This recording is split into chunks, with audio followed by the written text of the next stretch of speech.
Welcome, everyone, to the 63rd Great American Race. Stock Car Racing is back. It's here on CBS. We're glad you're with us for what should be a very fun event here today. 40 drivers with one ambition: to have their name etched on the Harley Jet Earl Trophy. Only one driver today will be able to do that. It's time to figure out who that will be. 40 drivers, whittled down from the 60 that were available on Thursday. 20 sent home. For the first time in history, it is an all African-American front row. So let's dive in to the front row here in Daytona. Victor Oldham and Megan Davenport will be on the front row. Qualified that way on Wednesday during pole qualifying. Oldham's teammate for Ludwig Motorsports, Wyatt Jones, in row 2. It was a 1-2 for the team in the first Gatorade duel on Thursday. Ben Harrington, his first ever Gatorade duel victory. He lines up alongside Wyatt Jones. Ford, very successful so far here in Speed Weeks. Honda winning the shootout. Ford winning practically everything else so far. Arrowhead Racing, lockout row 3. It's the rookie Celine Robinson alongside former Daytona 500 winner Carmen Sienna. BK Glover, Sonia Walker, they make up the top 4 rows there. And Thomas Rogers and another rookie, starring Motorsports, Delana Delahaye, will make up row number 5. Karina Sakurauchi, former dirt track star, now champ car racer, making her Cup Series debut. The Night City resident sitting in row 6 alongside the defending IndyCar World Champion Evangeline Porter. Carissa Everett and Alicia Kovalkiewicz, they are your 7th row, 13th and 14th on the grid. Gavin Gray and Jacob Shangle, it's an all-rookie row 8, ahead of Daniel Molina for Comet Racing and the shootout winner, Kira Rigney, another former Daytona 500 winner, trying to go to the front once again from 18th on the grid. Riley Dominguez and Caitlin Hunter make up row number 10. Dominguez for the new Pergher Racing team as they expand from open wheel to Cup Series competition. And we move to the second half of the field here. Juliet Takani and Keisha Fox for Arrowhead Racing. 5 cars for that team in this field for them and Dodge. They lock out row 11. Darrell Everett Jr., another former winner of this race, 2-time former winner alongside Ludwig Motorsports' 3rd new car for the rookie Violet Hale. Tasha Wright, Chase Clark, they're in row 13 ahead of Matilda Atalanta and former series champion Ciara Christensen. Fred Jones and Cam Anderson in row 15 as we get closer to getting this race underway. Fred Jones has won everything except the 500. Can he break that streak from 29th on the grid? We'll find out. Celeste Sullivan, 22nd attempt at the Daytona 500 this year. She starts 31st alongside Roberta Crown Jr., but we've seen winners from further back in history. Cole Matthews, Taylor Cording, another all-rookie row in row 17. Cole Matthews for Darrell Everett Incorporated, Taylor Cording for Swift Autosport and Mercedes. Chris Pauly, Darrell Bird, another all-rookie row in row 18. Chris Pauly for Highside Racing, the Australian supercar star, jumping across the Pacific to race here in the United States. Darrell Bird for Comet Racing, the second of that team's cars in the field. Ben Kreider for DEI as well in row 19 alongside Edward Jackson. Shane Mendoza for McNally Motorsports alongside the debutant Jack Kreider for El Dorado Racing. Brothers Ben and Jack on the same grid together for the first time in the Cup Series as we get ready to get things started here in Daytona.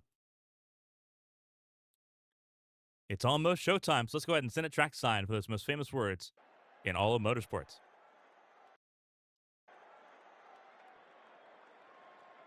Drivers, start your engines!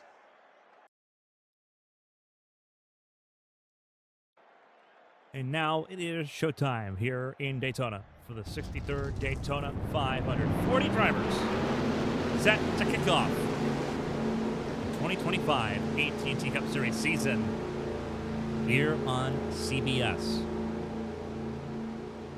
History in the making. An all African-American front row for the first time, not only in the Cup Series, but in the Great American Race. Victor Oldham and Megan Davenport at the front of the field. Fords have been successful a lot. We talked about that in the pre-race show on Paramount Plus and here to kick things off for the Daytona 500. Pierre Rigney won the shootout. Fords have won the duels and the front row on that pole position. Victor Oldham III, his first Daytona 500 pole position. All 40 cars ready to go racing. We've trimmed the field from 60 entries to 40 cars here in the Great American Race. The anticipation is over, and the first 36 races is about to begin. The Great American Race. Nothing quite like it here at the World Center of Racing in Daytona Beach, Florida. 40 drivers with one ambition: to have their name etched on the side of the Harley J. Earl Trophy. A few have already done that in this field. Everyone wants to do it more than once. Only one driver gets to do it today. The pace car is in, and the green flag flies. We're underway for the 63rd Daytona 500.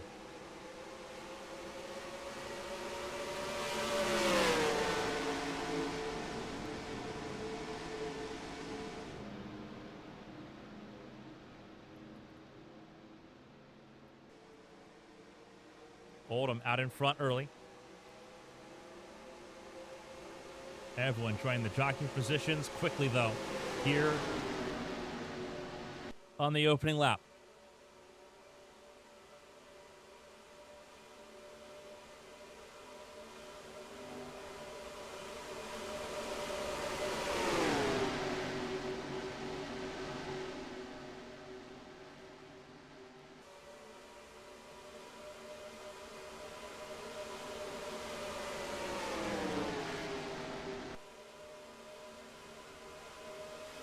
Ludwig Motorsports 1-2 on the opening lap. It's Oldham and Jones at the front of the field. This is how they worked in the Gatorade duels. It was Jones that grabbed the win on Thursday in Duel 1. And they will try to control the field from the front.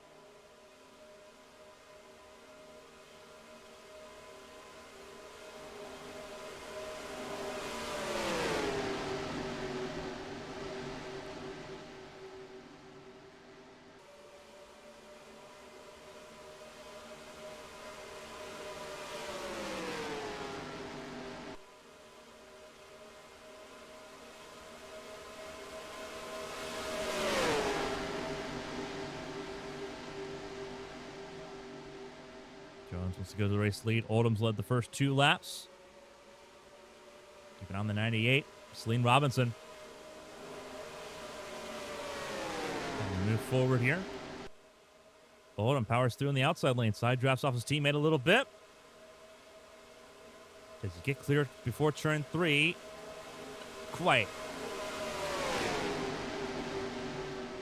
He was trying to, but had no help.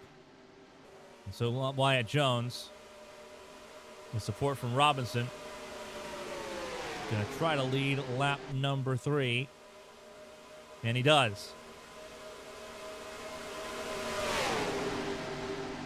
And now the Ludwig Motorsport teammates control both lanes.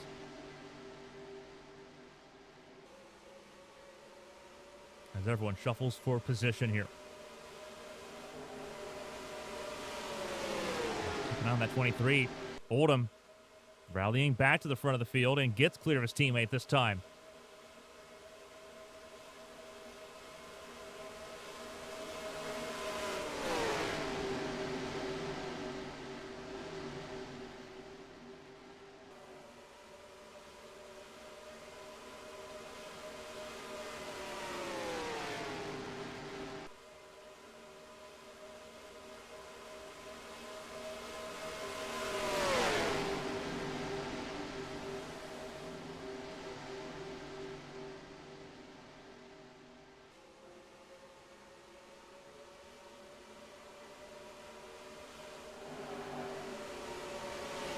Davenport, 20 on the outside lane here. Two different groups who have already shuffled and formed here in the opening 5 laps further back in the field. This is a group of about 18, 19 cars behind Fred Jones, that have already lost touch with the lead group here. Tasha Wright trying to hill touch. 21st place for Tasha Wright, it looks like here. Sorry, 23rd for Tasha Wright.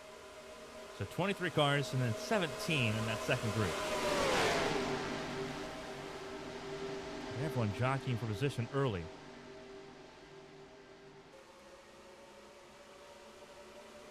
First 5 laps have all been led by Ludwig Motorsports. They are on the bottom of the racetrack, but here comes Davenport with support from Thomas Rogers and Carmen Sienna. Davenport can't get to the bottom of the racetrack that time.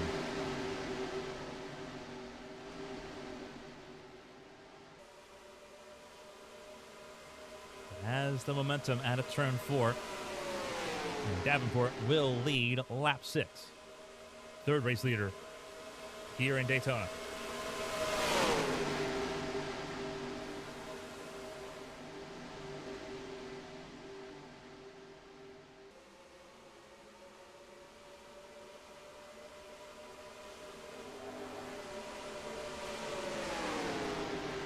Davenport trying to control both lanes. Rogers on the outside of Victor Oldham the third. Davenport almost stuck in the middle.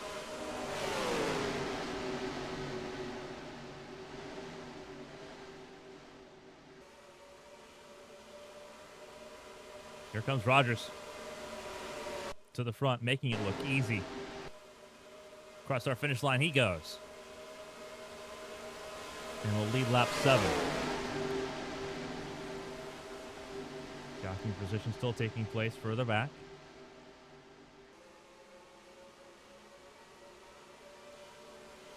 Still early days here in Daytona. Here comes Sienna, a full head of steam for Sienna, and out in front she goes.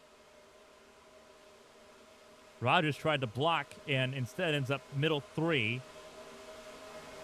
between Everett and Davenport.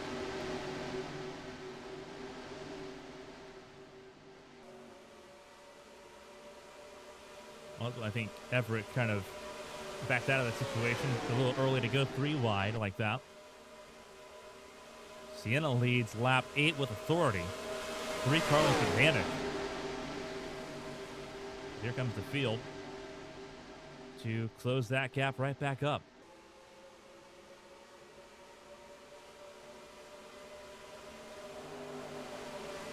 And Rogers will shoot out of a can in the outside lane, pulling us some massive momentum here. And one thing you'll notice, that back group beginning to close back in on the leaders here. That is Fred Jones getting around Tasha Wright.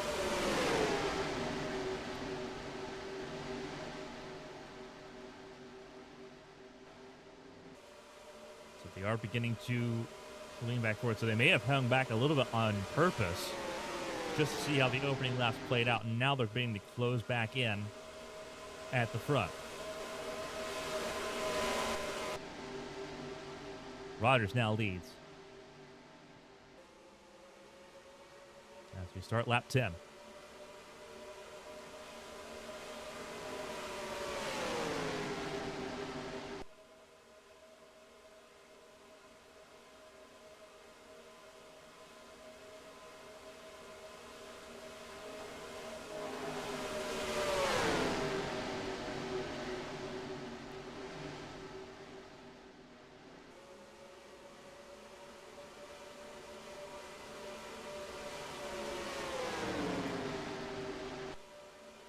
Davenport will lead lap 11, or lap 10 here, ahead of Oldham.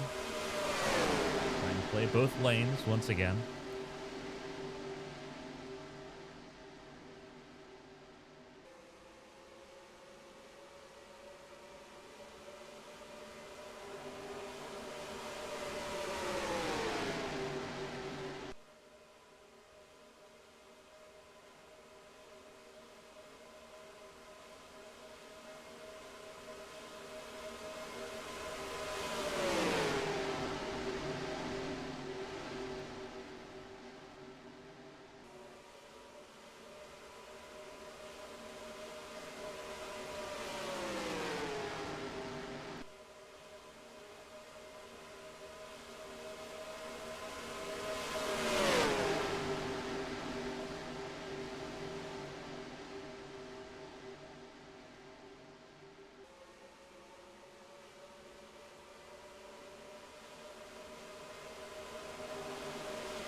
Are struggling at the back of the field. That is Bird and Jack Kreider. Struggling to maintain with the pack here. Davenport closing the door on Rogers at the front of the field. So we have a group of 9 trying to break away with the race lead. Shangle trying to bring the group back together a little bit in that secondary pack with Harrington, with Dominguez, Glover, and others. And we'll do so pretty easily. It looks like Kovalkiewicz in that group as well. Porter in that group.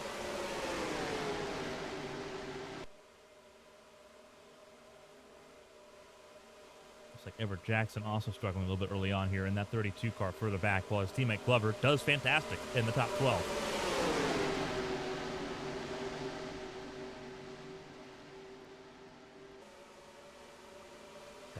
Leads the way.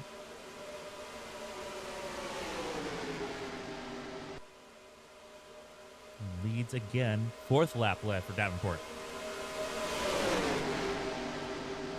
And goes to the outside lane. Blocks the run by Rogers going into turn 1.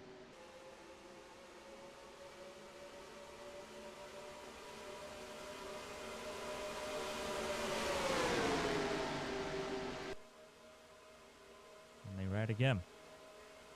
Side by side, door to door, the 20 to 23, as they started this race, is how they are on lap 14.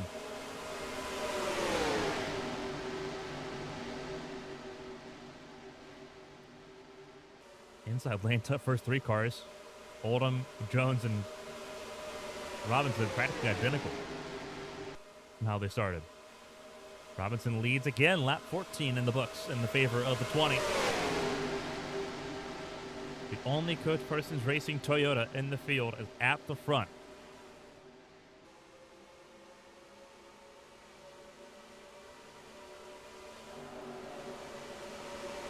Closing back in again. Again, struggling. Darrell Bird has lost the draft. So looks like Everett Jackson has also lost the draft here. Same with Jack Kreider. So we're down to 37 in this lead group now. 15 laps in. Handling is a factor here in Daytona, the 7th generation car. We highlighted extensively in our tech recap on the pre-race show on Paramount Plus just how different this 7th generation car is to the 6th generation car. This is a generation of stock cars been raced worldwide: Australia, Europe, South America, Mexico, Canada. A unified system for the first time for stock car racing using this platform. But it hadn't raced at an oval outside of Euro Speedway Lausitzring over in Europe. It raced in small ovals like in Canada and Mexico, but they don't have any large ovals. Lausitzring, 2 miles in length, is the largest that this car is raced on, and that's a flatter oval. That is a little bit closer to Pocono than it is to Daytona. 31 degrees of banking here at Daytona. Hard to find anywhere else in the world.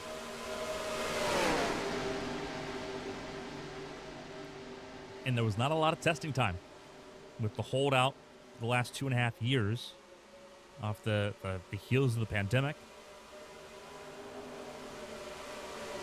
You weren't sure what you're going to get. So a lot of different parts in place here, a lot of different moving parts going on here in the field, and you're seeing this sort of shake out that way. Handling is a factor, and these cars will try to need to dial things in as this race progresses. So far, the first 17 laps uninterrupted, caution-free here in the Daytona 500 so far. Thomas Rogers leads the way for Royalty Racing. And this is 6th lap led. Davenport's led 5. Oldham's led 4. Sienna and Jones have both led 1 lap in this race so far.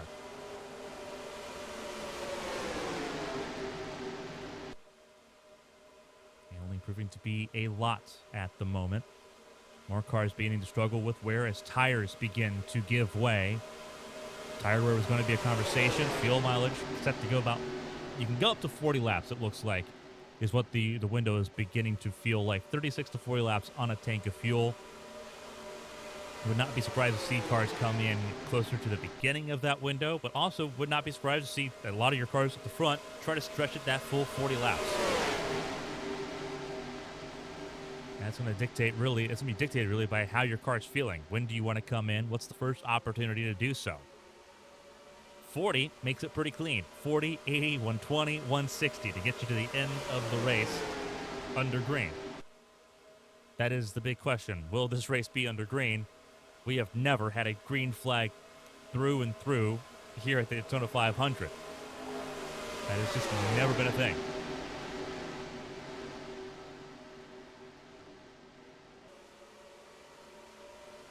Likewise, teams are not planning on it being a fully green flag race.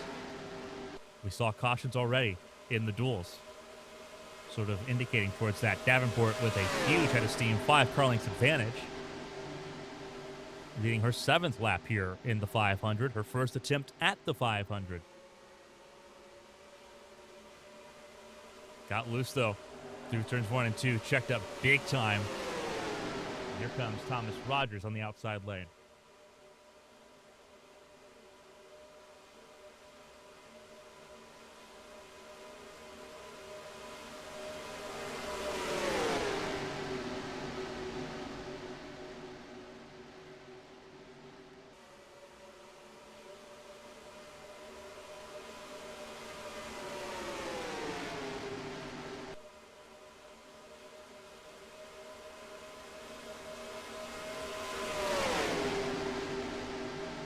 Again leads. And that 20 car looking like the car to beat early on here in Daytona. Rogers looking up to the task. So is Sienna, Oldham, Jones, the Love Motorsports camp. Obviously, they look up to the task. You see the jockeying for position in lanes further back. Sakurauchi, Takani, all changing lanes there outside the top 20.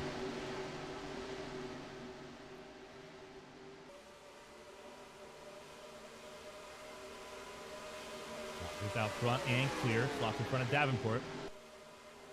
He leads lap 21. Reminder, no stage breaks here. We talked about this as well on Paramount Plus. No stage breaks this year.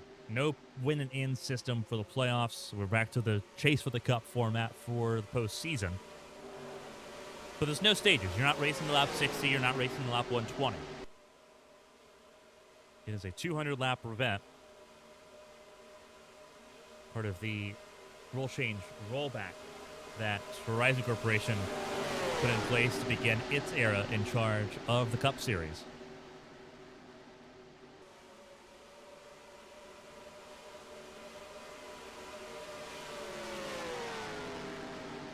So see how this all plays out as lap 22 is in the books. And once again, it is Thomas Rogers in front. Sienna up to second. Wyatt Jones moved up to the outside lane. He wants to try to go for the race lead. He's only led 1 lap in the 500. The 96 and the 25, both former Daytona 500 winners. Wyatt Jones, a 3-time winner of this race. Won the duel on Thursday, won duel 1. He won't be able to go 3 for 3. He did not win the shootout on Saturday. You're seeing a 9-car breakaway. Sorry, an 8-car breakaway from this group, and now everyone's got to play catch-up a little bit. A lot of management going on, though, we're seeing. A lot of pace management, a lot of fuel management still, because that 40-lap number is so important to try to get on 4 stops. Again, lap 40, lap 80, lap 120, lap 160. If you're going the full 40-lap distance, that's the number you need to hit. And that is not an easy number to hit. No one did it on Thursday in the duels.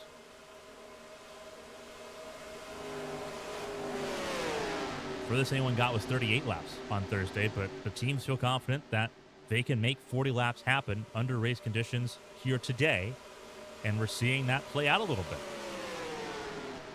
At the front, it is Rogers who leads the way. He's going to burn the most fuel over Wyatt Jones and Carmen Sienna. They are top 3. And then Megan Davenport in the 4th position before you find the 3 of Carissa Everett battling with Victor Oldham. But slowly, this group is beginning to move back in on the conversation.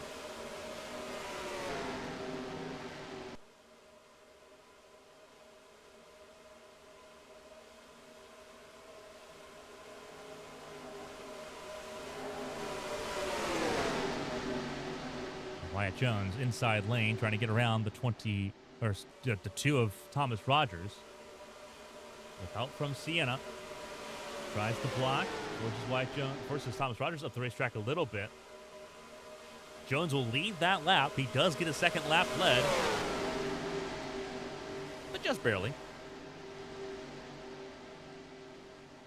Everyone jockeying at the front of the field.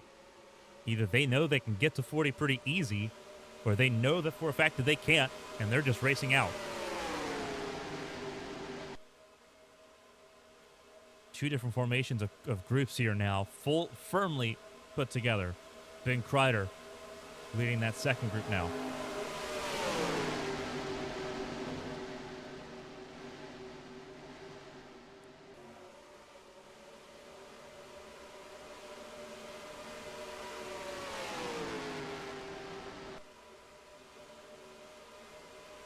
Rogers leads that lap 26 in the books.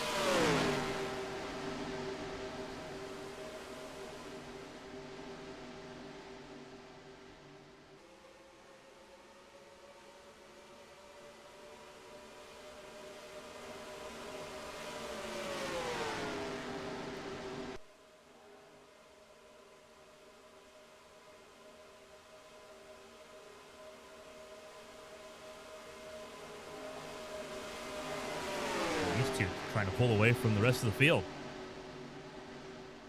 Unfortunately, they're not working together here, so it's not going to be super effective, but they are trying. And Rogers will almost get clear on the tri-oval here. Oldham goes with the 2. Doesn't go with his teammate. And we're going to see how a strategy looks like here as we get closer to that first round of pit stops. Some team games will definitely be played. Arrowhead Racing with 5 cars. Loaded Motorsports with 3 cars, 2 in this lead pack.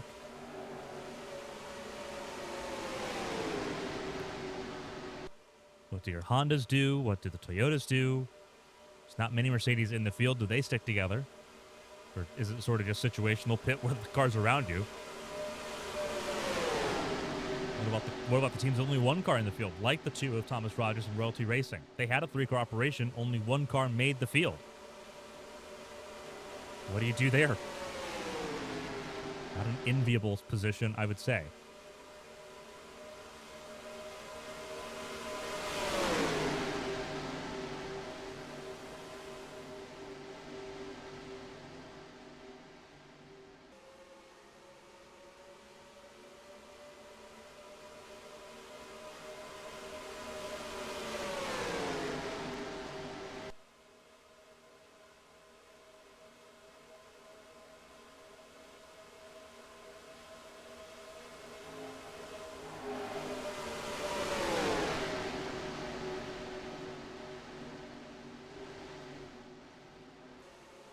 Rogers on his own outside lane, full throttles it, and gets clear. There is definitely some management going on to try to get to 40, even in this lead group. They are definitely trying to manage the fuel number here. You can tell that's the case.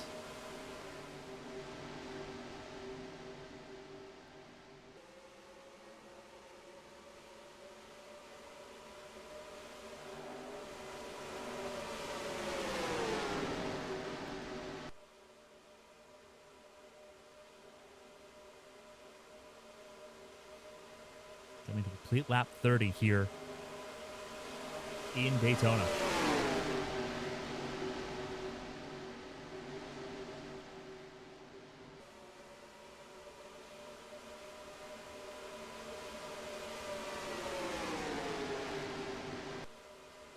Rogers leads once again. He has led now 15 laps of the 500. He's led half of the laps completed.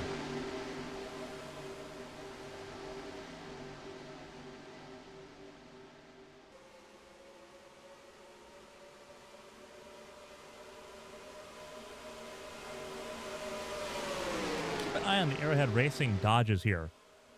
Just counted 4 of the 5 are in this lead group. Sienna in the 96, Robbins in the 98, Kovalkiewicz the 99, and Takani the 95. They're all outside lane here. Keep an eye on that group of 4.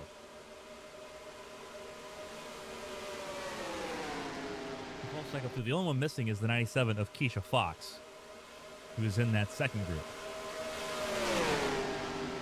Rogers leads again, 16th lap led for Rogers. Still looking for a win in either the Indianapolis 500 or the Daytona 500. Has won neither in his career.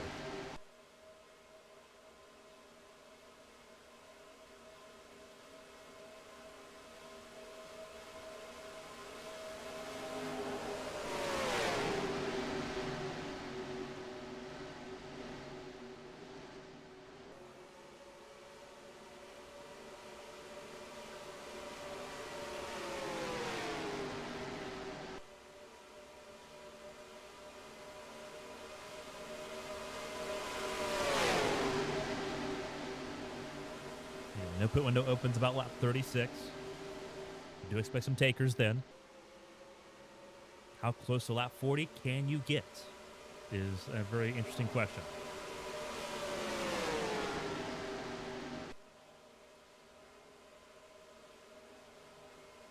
Unlike in years past, where you could go and do fuel only, tires expected to be part of the pit stop process again. Teams would traditionally do fuel only when we had the stages, when you knew you only had to go to lap 60 or lap 120. Not quite the case this time. You don't know when or if that caution is going to come out. Way different conversation.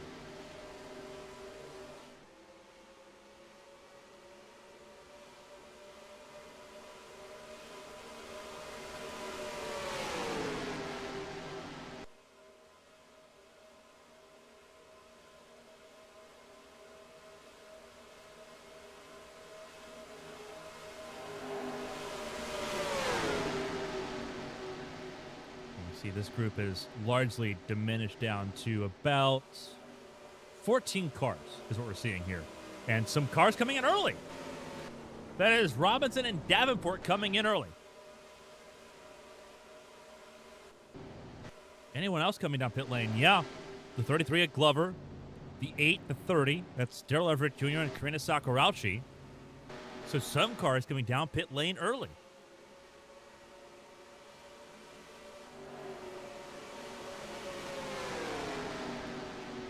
So the window opened. It was supposed to open on lap 36. It is now open right now.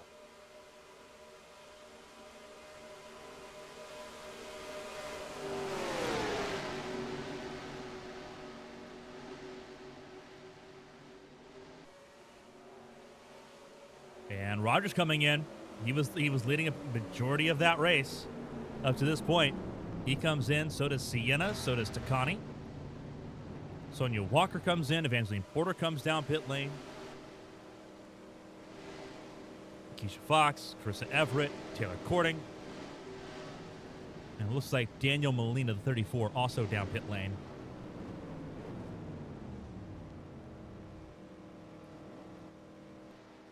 And it is 4 tires and fuel all the way around here. 3 cars leaving pit lane. Cycle going on at the moment.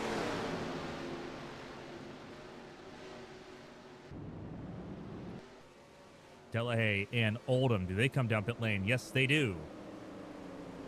As does Kovalkiewicz, as does Gavin Gray, as does Wyatt Jones. There is Dominguez also coming down pit lane. Same with Chris Pauly. And more. There is a huge chunk of the field coming down pit lane right now. That's actually a huge list of drivers coming down pit lane.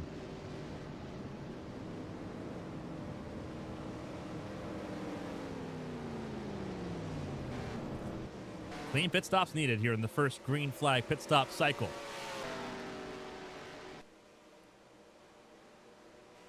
And from what I've gathered, nobody's really gone. Yeah, nobody's gone. No one even tried to get to 40.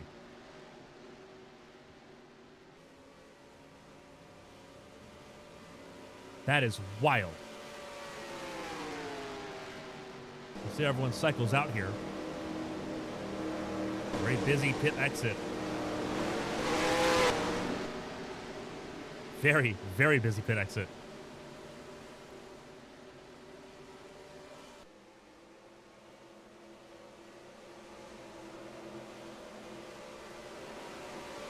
Full speed for the 98, the 96, and others. Delahaye was out in front. You see the teammates there for Stereo Motorsports, the 73 and the 53, the 79 and 53, I should say. They are not going to have a match for the 98 and the 96, who will take over the front of the field. Rogers and Porter also in the outside lane trying to get through. So is Takani, the 95. So a huge cycling of race cars here. Sienna, Rogers, and Robinson. Now your front three after the first round of green flag pit stops, all completed before we even get to lap 38. So we are now looking at a 5-stop race.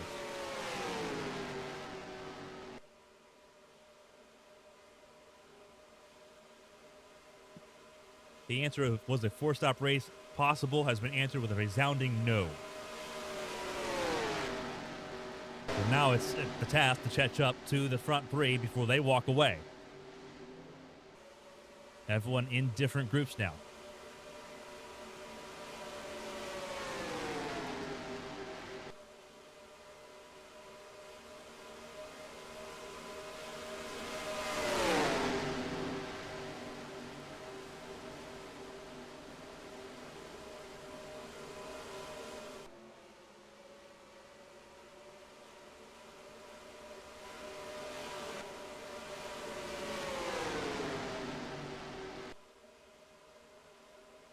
All 40 cars still running. All 40 on the lead lap at the moment after the first round of pit stops.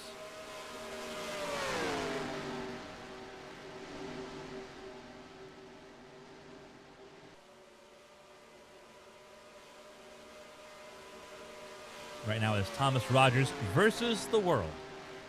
He leads to start lap 40.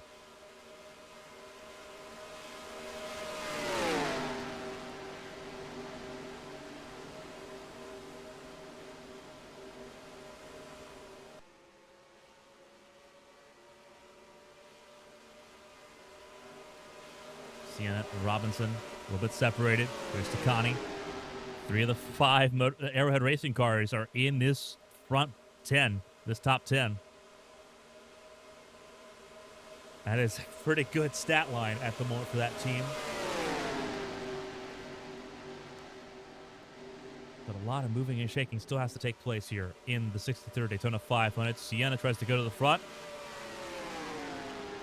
And the first fifth of the Great American Race is complete. Thomas Rogers has led 19 laps in this race and is at the front, but is no longer alone here at Daytona. We're going to step aside for a break for our local stations. Stay tuned to the AT&T Cup Series on CBS. We'll be back right after this.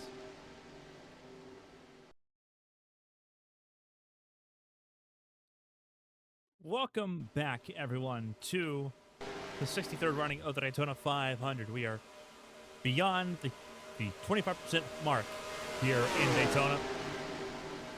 51 laps completed. Evangeline Porter, your new race leader.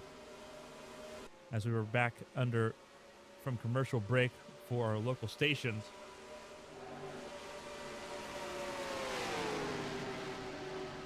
Porter has been in charge of the last 3 laps here in Daytona.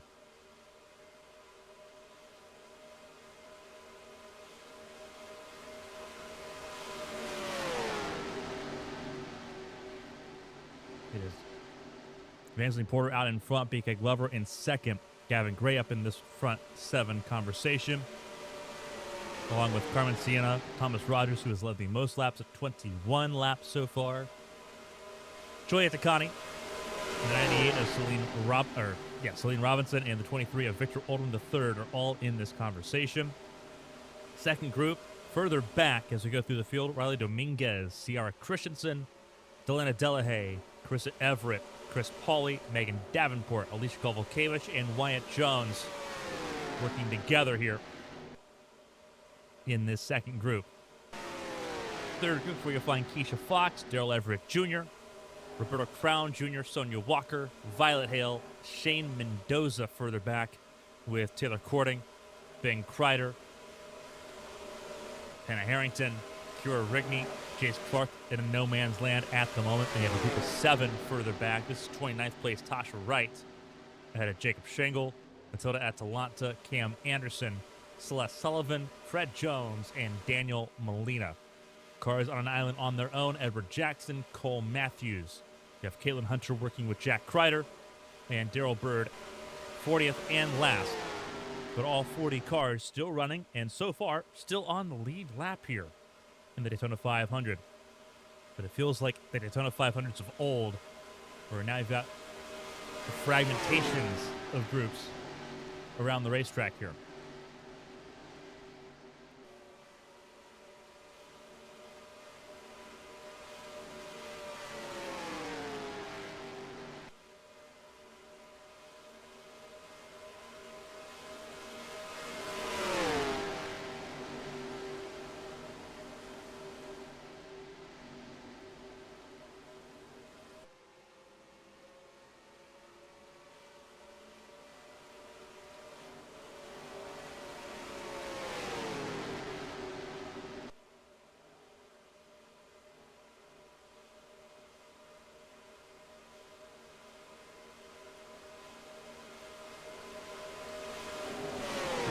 Secure and complete 55 laps here in the 500. Glover now out in front, ahead of Porter, with Gavin Gray and Sienna on the outside, Takani and Rogers on the inside lane.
How these groups play out here is going to be very interesting. Again, the talking point going into this race was, could they go 40 laps? The teams felt confident, but at some point they made a pivot on that strategy call. From 40 laps, they now pit by between 34 and 37 laps.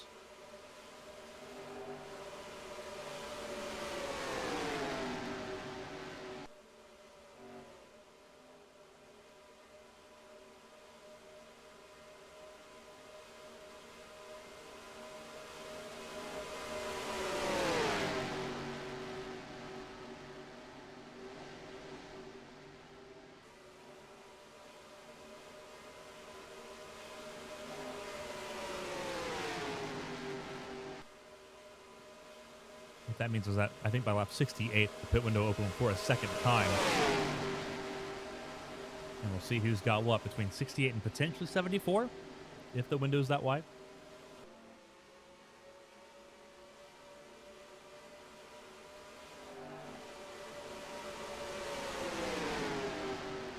Everyone in their own little clusters here. Celine Robinson has lost touch with the top 7 and will fall back to that second group, which is 9th down to 16th.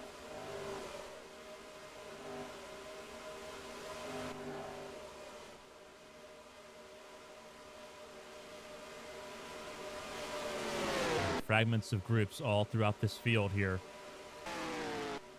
Only one pit stop so far. No cautions so far in this race. As we start lap 60 under green flag conditions. Keep in mind, 40 cars in this field, not everyone racing full-time this season. The 81, the 33, the 95, not racing full-time. They are Champ Car drivers right now at the front of the field. Takani racing in the Champ Car Challenger Series this year. Glover and Porter racing in the Champ Car World Series this year. Thomas Rogers full-time in the Cup Series, as is Gavin Gray, Victor Olden III, and Carmen Sienna in that 96 car further back.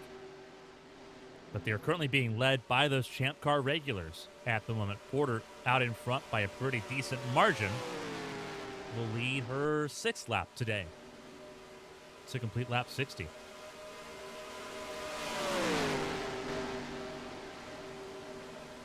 Seven-car ensemble at the front. Lap traffic is not far away. Daryl Bird has struggled to keep touch with the front runners and has struggled to keep touch even with those further behind.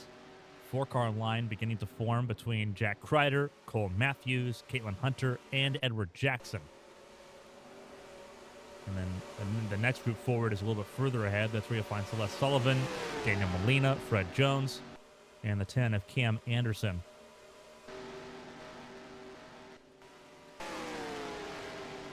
Benjamin Porter front and center in the field here.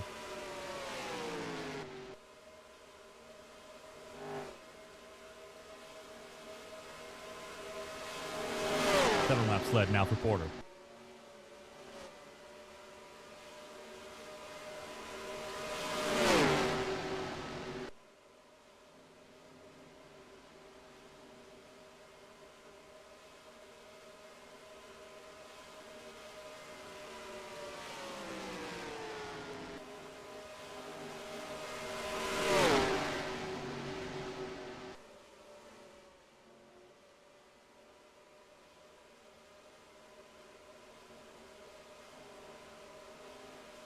Porter stays ahead of Gavin Gray there. Oldham up to 3rd around Glover. And Sienna losing touch a little bit with that front 6.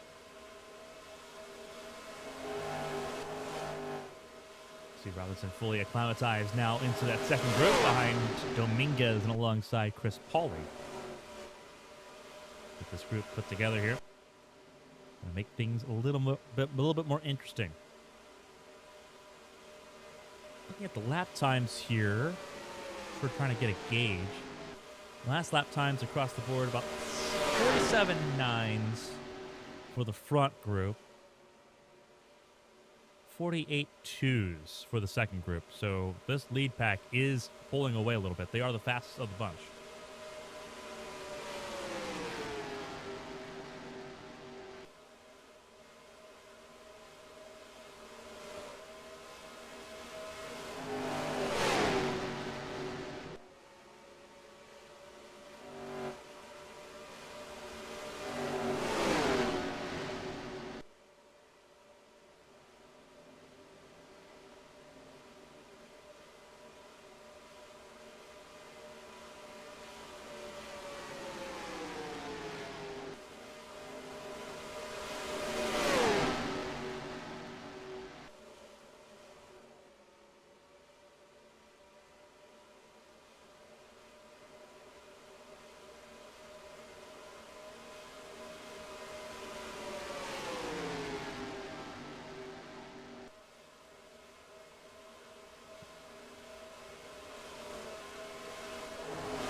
Set to be a factor here, I think, in just a couple laps.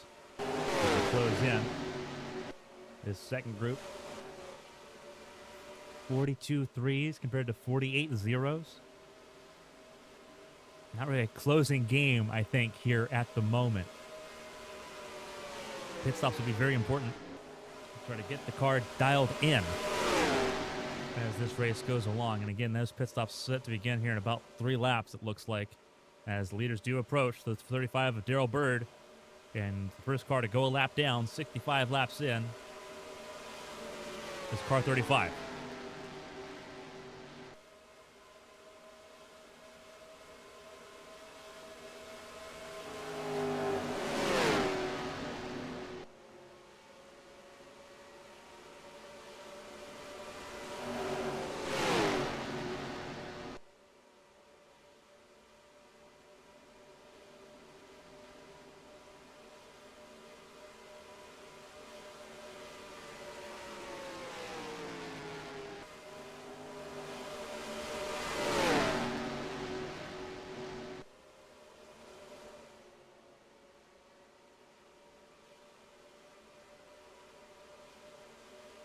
We're blending into this group of 7 at the front.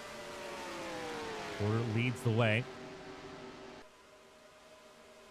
That's a 48.5 for your race leader, Takani, 48.6.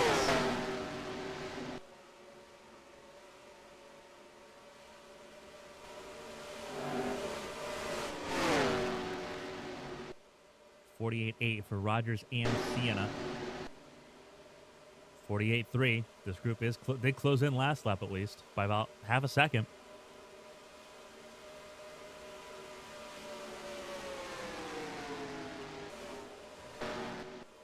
But it is a struggle at the moment as we complete lap 66. Porter out in front has led 13 laps of this race now. Rogers has led 21 laps, but he is losing touch with the top 5. And as the field spreads out even further, as we get closer to the pit stop cycle for the second time here in the 63rd Daytona 500.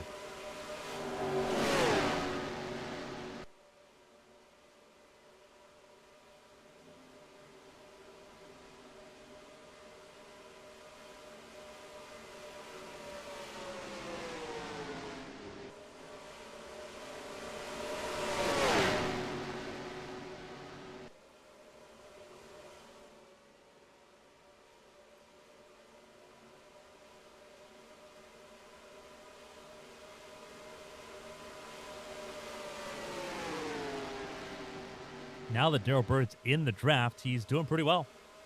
Staying with the race leaders here at the moment. Pretty important barometer, I would say. Is there something wrong with the car, or is it just losing the draft? Remember, Darrell Bird did start further back in the field from the start. Never really had a chance to stay with the lead pack early on in this race. Connie on the outside looking for the race lead. It's 2-on-1 though at the front. Glover to the inside, Porter out in front.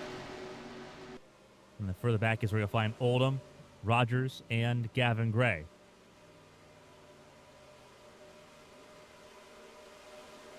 Porter will lead again, and your defending IndyCar World Champion. Former Cup Series veteran. Didn't win a race in the Cup Series in her tenure. Raced several years in the Cup Series. Very familiar with how the series operates and very familiar with how these cars traditionally operate. It is not foreign territory. Same with Glover. Not foreign territory for him. He's raced in both. Takani, a little bit more new. Raced in late models, raced in the super late models. But that was about it for Takani. Being from North Carolina, stock car racing very prevalent in that scene. But never raced in any of the national series as far as stock car racing goes. And never raced really full-time in the late models in the regional series. The door opened for open wheel, and that was the door she took. Trouble for Davenport exiting pit lane. Not trouble, that's the car exiting pit lane under the second green flag cycle here, which has begun. There's the 32 of Edward Jackson, who's also left pit lane. Coming down pit lane now is Daniel Molina, as is Matilda Atalanta. Jack Kreider's coming down pit lane. Celine Robinson also down pit lane here.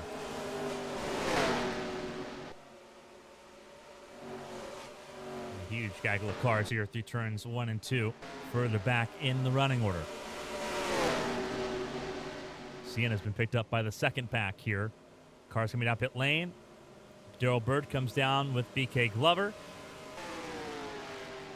Top two now on their own. It is Order and Takani, ahead of Rogers and Older, as Robinson comes out of pit lane.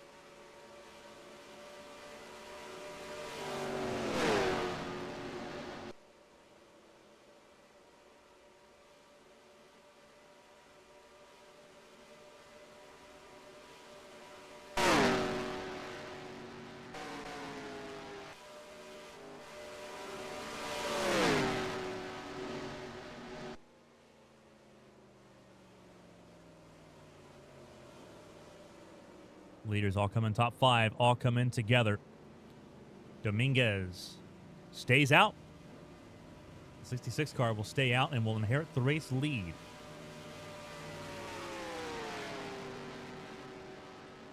So new race leader for the first time today is face Pergher Racing Team. And Riley Dominguez, the 3-year veteran of the series, out in front and on an island. If I'm not mistaken, Dominguez is the last car that needs to come down pit lane here. A lot of cars down pit lane already at the moment.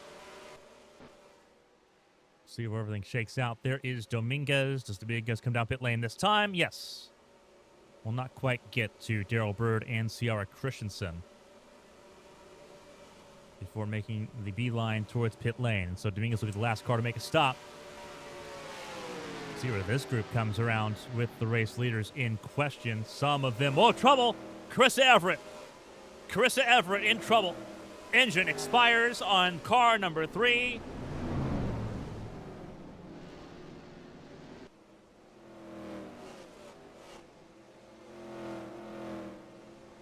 And this is a car that's not going to make it back to pit lane. Tasha Wright tries to get around. Trouble as well for Cam Anderson. So trouble. Anderson trying to get back to pit lane. Everett will not be able to. Caution comes out here in Daytona.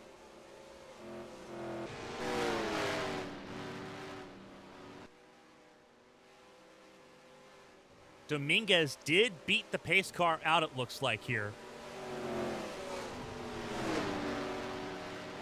We will see.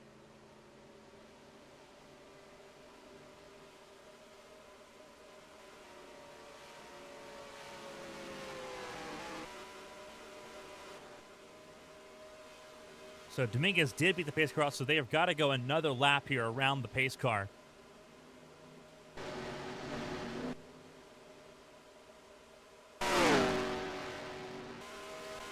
Wild stuff. 2 engine failures back to back. Evangeline Porter does inherit the lead once again, as the field now has to try to catch up to the pace car. And you see how wide and separated the field is away from the pace car here.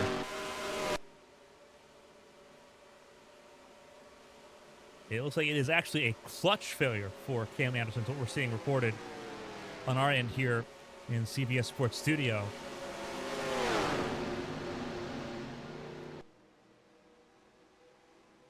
And the first caution of the race comes out.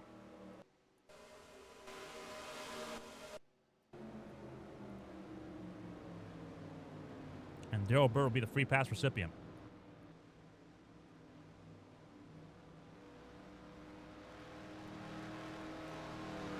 With that, we'll step aside for a quick break and reset here for the Daytona 500 right after this.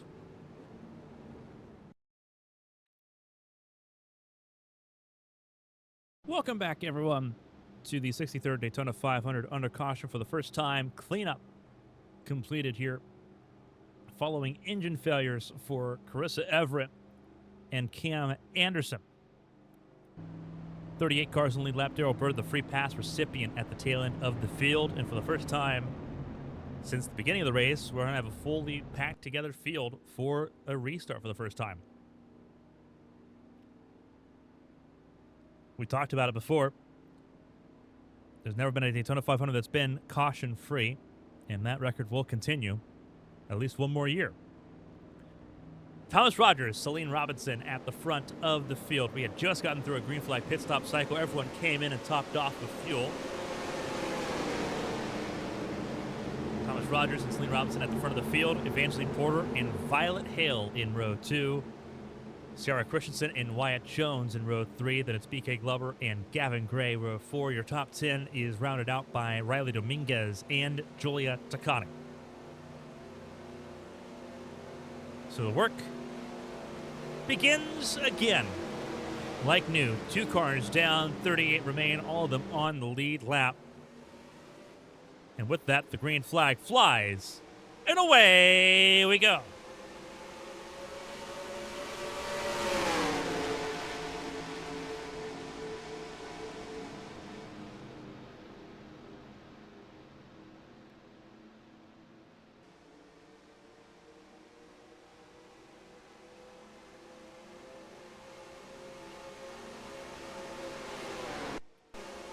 A black flag issued. Lane change for the 90, Tasha Wright.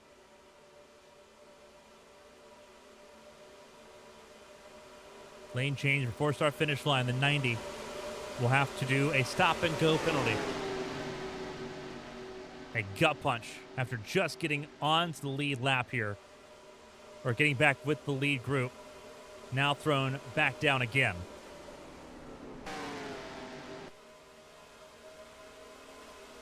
So Tasha will serve that penalty as the field blasts by pit exit. Robinson leads over Thomas Rogers and Evangeline Porter. Rogers has led 26 laps.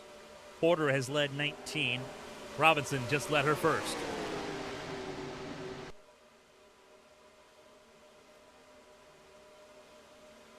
Trouble further back. Looks like already back to two separate packs already.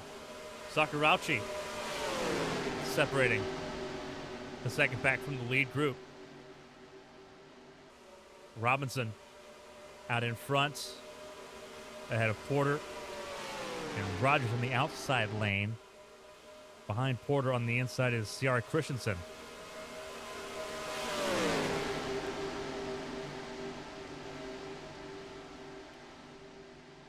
And the field will go 3 wide for second. Look at the outside lane get a run. Rogers and Hale on the outside lane. Rogers gets clear. Hale might as well. In an effort to get around the 98, she does. So put Hale up to second place for the first time in the 500 as we come around to complete lap 84. Hale wants a chance at the race lead. Not going to get on this occasion. But at the 24, now in the running. See Tasha Wright, having served that penalty, about to go a lap down early. And this is a pack that is extremely put together right now, off the restart. So this will cause a chain reaction. All 38 cars in this group once again. That second group closed back up on the lead pack. Hale chose the outside lane. Rogers was trying to go top side. Not able to do so. Did he slow up the 24 enough? No, not quite enough. And Violet Hale leads her first lap in the Great American Race. And tries to get around the 90 of Tasha Wright at the same time. Tasha Wright's teammate, Sierra Christensen, goes topside the 87, that pink Victoria's Secret machine. Trying to move forward positions here. And Violet Hale will complete what Thomas Rogers couldn't, and that is getting clear of the 90 and putting Tasha Wright a lap down after that penalty for lane changing before start-finish line.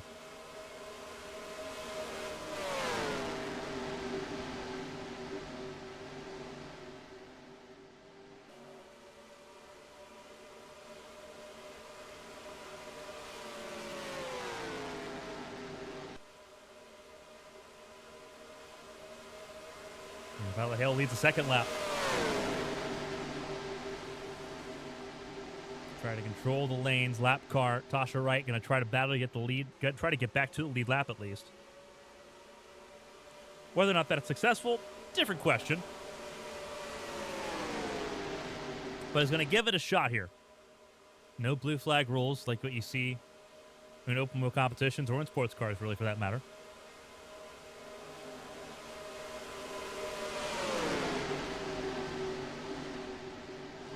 And there's Hale staying ahead of the 90 at the moment. Trying to play both lanes a little bit. C.R. Christensen with a pretty decent head of steam. Not going to be enough, though, to get to the 24 before start finish line. Hale leads another one. Third lap led for the 24.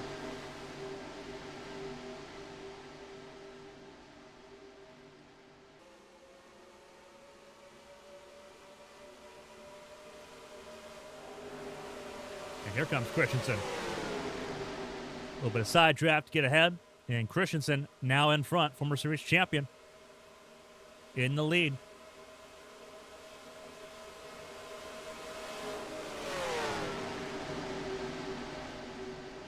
Christensen has not won the 500, has not won at Daytona.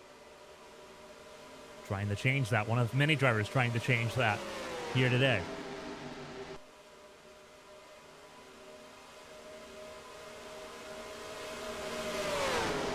Celine Robinson, champion of the Energizer Series back in 2022. Did not win here at Daytona. Megan Davenport, one of the main rivals for Robinson in that Energizer Series campaign, did win the season opener at Daytona that year. Part of what contributed to Davenport being successful here this week in Speed Weeks. Davenport now further down the running order, having reshuffled the field. Christensen leads the way right now. Robinson and Hale, two rookies, battling for second. As we come around to start lap number 90.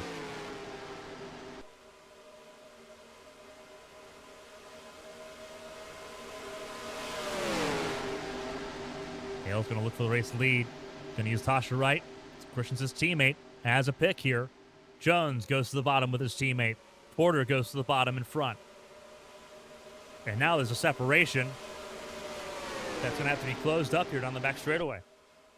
And they will.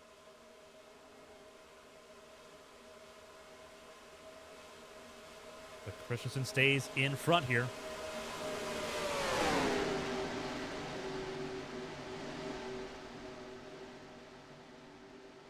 As the field rolls on through. The break everyone needed, they got, but now it's making advantage of it and seeing what you can do here. Christensen got it. Was nowhere close to the front of the field prior to the caution. Has grabbed the race lead with both hands so far. Violet Hale even more so. Violet Hale was practically out of the top 20 before that caution came about for the double DNF for Carissa Everett and Cam Anderson. Hale back in front using Celine Robinson's momentum to get to the front.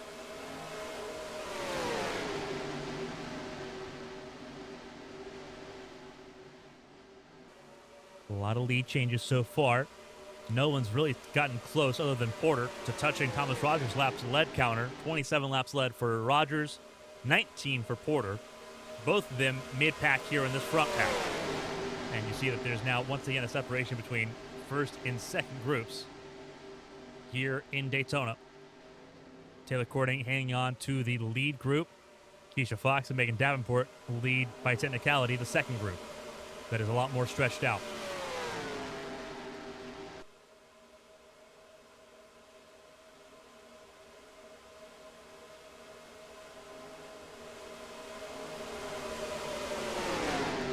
.38 car still running, 37 on the lead lap. Tasha Wright in this lead pack. The 90 is the only car lap down, having gone a lap down after serving a stop-and-go penalty for false start infringements, changing lanes on the restart.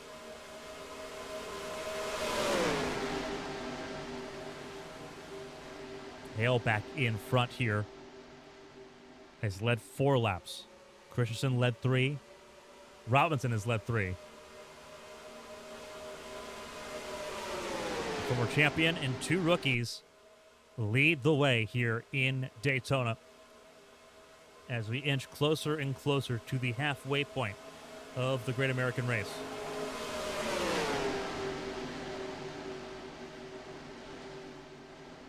Christensen trying to rely on her teammate, Tasha Wright, to get back to the front of the field, and does so.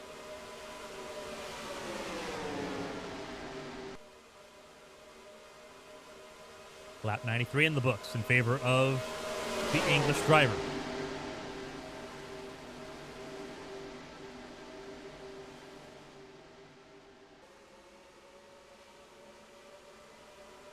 This could be important for Tasha Wright if she can get clear and stay clear instead. Outside lane's going to prevail, and Christensen's going to get ahead of everyone once again.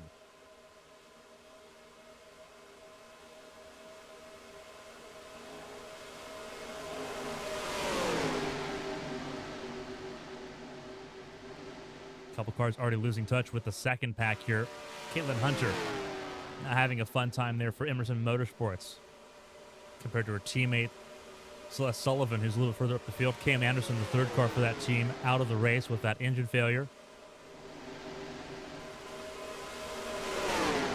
Sullivan in this group right now. There's the 11 alongside the pole sitter, Victor Olden the third. Your front row, what a far fall they've had. 22nd and 24th is where they currently sit. 19 cars in this lead pack by technicality. Jacob Shangle has lost touch, it looks like, ahead of Keisha Fox, as Violet Hale's gotten back to the front of the field ahead of Christensen. Robinson now leads the outside lane with Gavin Gray in tow, and then Robinson's teammate for Arrowhead Racing, Julieta Connie, back up in the top 10.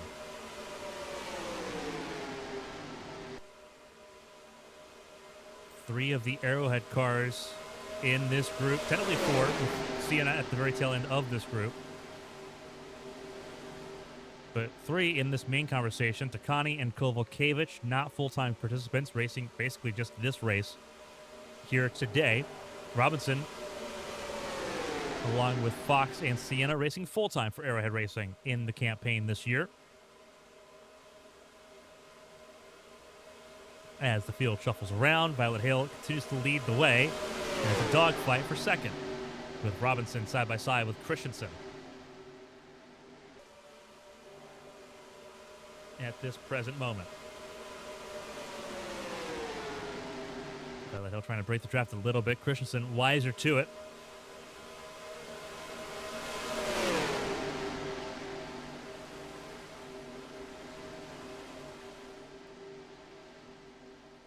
And Robinson's not going to accept that too awful long.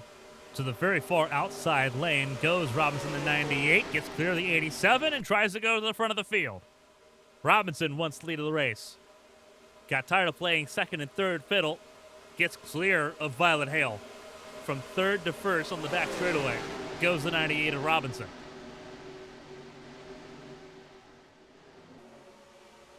Mercedes leading its first laps at the hands of the 87 of Christensen. An important note there, with Christensen leading laps in this race.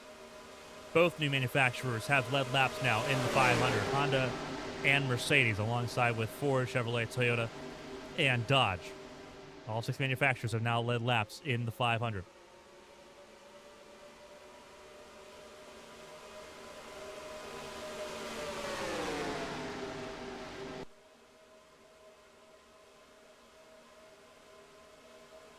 Huge dispersal of groups further back in this field. And again, Caitlin Hunter on an island at the moment. Jack Kreider's working now with Shane Mendoza. A couple Chevrolets working together. Everett Jackson trying to stay in the conversation in this very far back pack.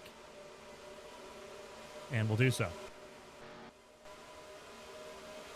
Violet Hale back out front.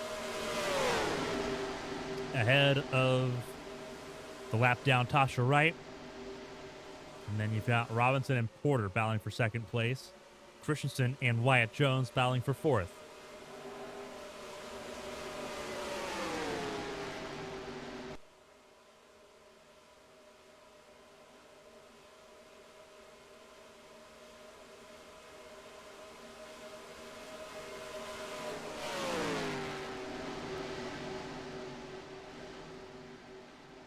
Violet Hale, a pretty decent run out in front here.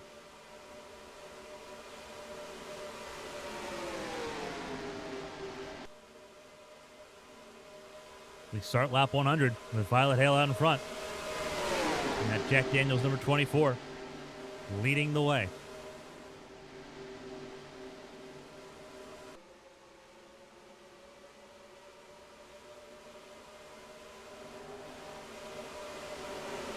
Here comes Robinson. Outside lane. Support from Christensen.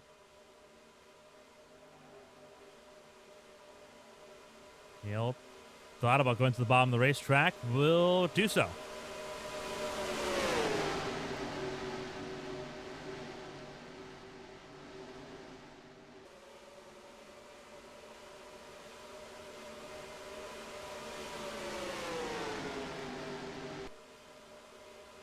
But Hale leads the halfway point. Halfway completed. 100 laps down, 100 to go here in the Daytona 500 as Hale leads the way. Here comes Robinson on the outside lane with support from Christensen and Gray.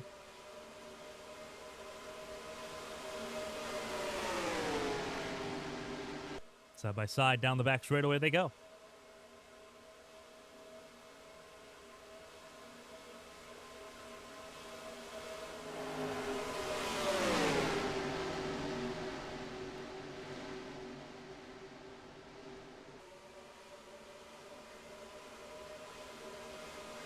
Robinson's going to grab the lead again for her 5th lap lead. Hale's already led 11 laps in this race. The 24 is becoming a pretty serious force at the front of the field, having finally got to the front of the field with Christensen and company.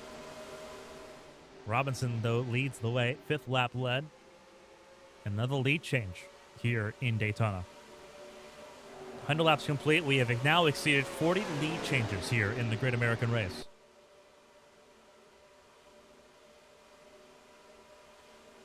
Record was from 2022's 500, the one Wyatt Jones won for the 3rd time.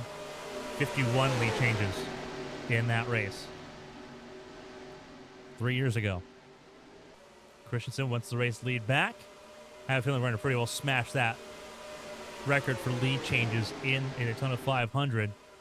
Christensen takes the lead again to complete lap 102. Looks outside lane. Violet Hale to the inside.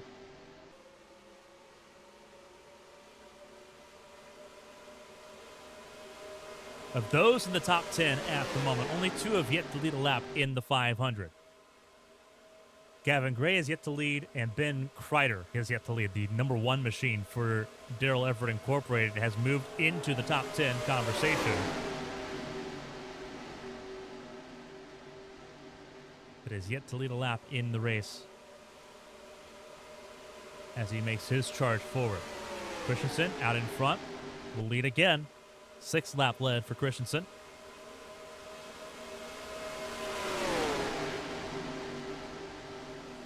As they complete lap 103. Single file front 3 as well. Christensen, Robinson, and Hale. Gavin Gray on the charge forward now for Starion Motorsports. He's got help from Takani and his Starion teammate, Delana Delahaye, on the outside lane.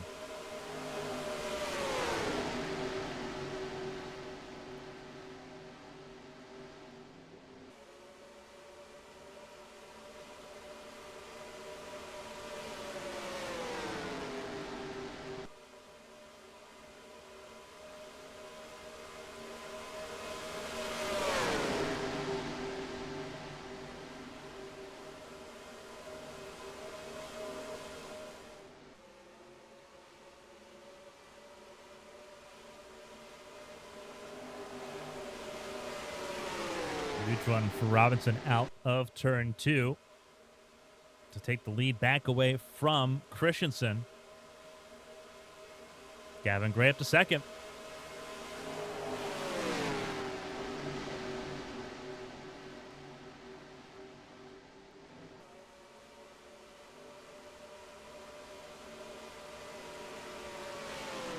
Robinson with a pretty good head of steam leads lap 105.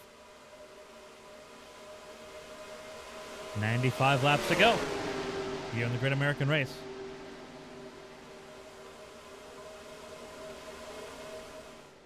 Gavin Gray shuffled to the outside lane, tried to get in front of Christensen, couldn't do it.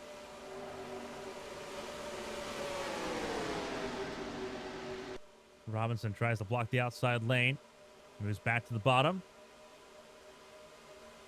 Doesn't want to be over-under here. Gavin Gray almost forced 3 wide. Robinson tried to open the door for Takani to come through the middle. Didn't quite pan out. Not a bad effort, though. Robinson continues to lead as the laps continue to tick away. 7 laps led now for Takani, or for Robinson. Takani's led 1 lap in this race, the 95.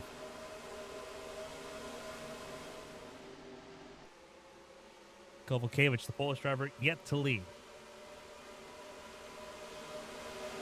First driver from Poland since Adam Mazurek in 1992, who ended up winning the championship that year. Kovalkiewicz and BK Glover battling with each other, may have just lost the draft to the lead pack.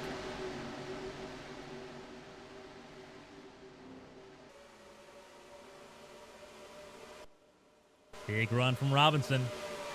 And back out front she goes. The Nesquik 98 continues to lead the way. A couple of really stout cars. Now they've got some clean air. The 98, the 87, the 24, all in that conversation.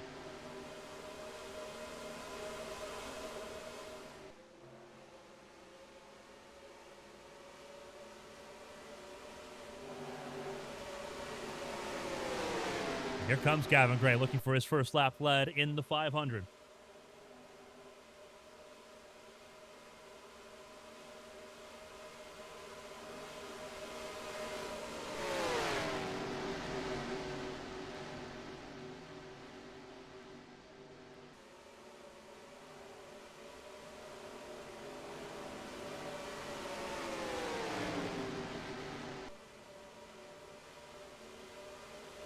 Gavin Gray finally leads the lap here in Daytona.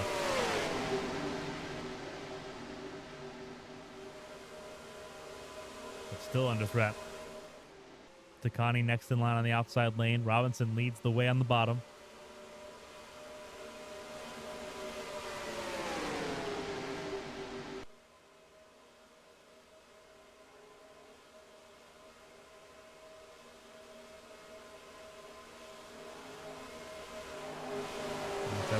A little bit.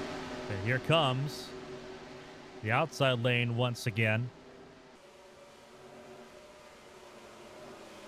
And pit stops beginning. Violet Hale, the first one down. Anyone coming up from the second group? No. No one from the second group.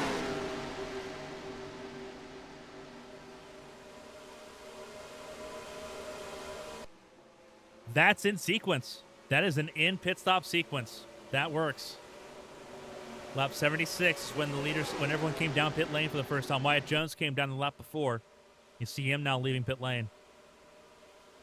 But Wyatt Jones got himself to the back of the field to do that. So pit stops now underway here. We had that extended green flag, extended caution period for cleanup, which skewed the numbers a little bit. No one from the lead pack coming in this time. Another car coming in, Thomas Rogers, but he comes in alone. So very peppered throughout right now is the lead groups.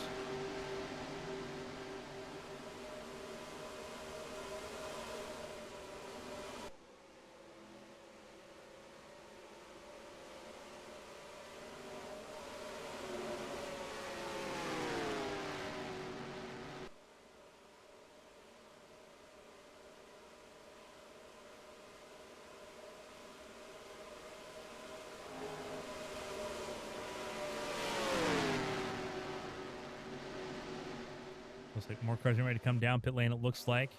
Delahaye and Robinson comes down pit lane.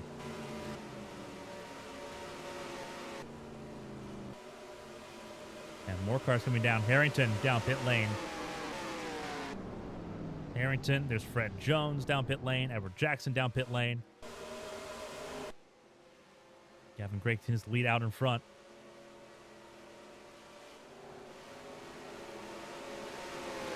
Here comes Christensen. Here comes Takani. Fragmented groups once again.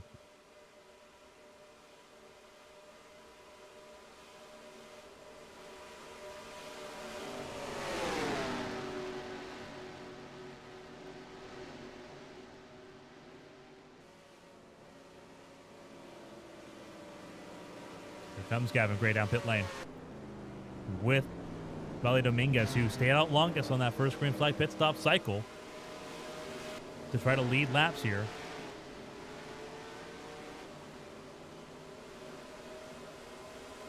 Christensen now leads ahead of Takani. And importantly, I think there's going to be friendship work here between the 95 and the 87. Out of necessity, I think. You don't want to pit alone.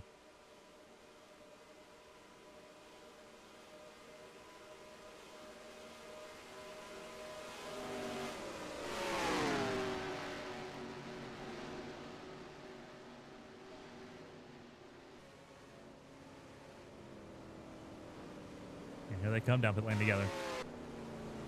So Violet Hale gets back on the lead lap. See Robinson in that conversation, Delahaye in that conversation. So I think Hale may have escaped coming down early when there wasn't any traffic. And I think that may have worked out for her and Wyatt Jones a little bit. I think it worked out for Hale a little bit better. That additional lap with drafts, I think, helped out the 24 a decent amount. Yeah, there's Gavin Gray. There's the 66 of Dominguez. So Gray should still be in the race lead, I believe, if things cycle out this way.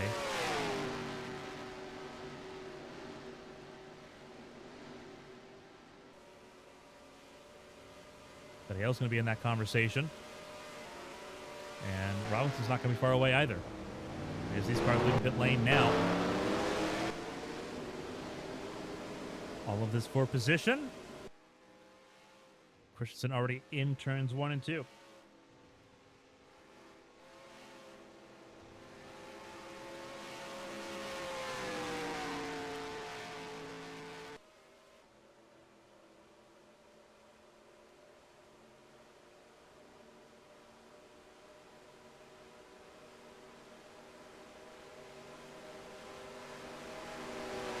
Coming out of pit lane, there is Tasha Wright, and there's Violet Hale. And Violet Hale, because of Tasha Wright being out in front, has grabbed some draft and has said goodbye for the moment.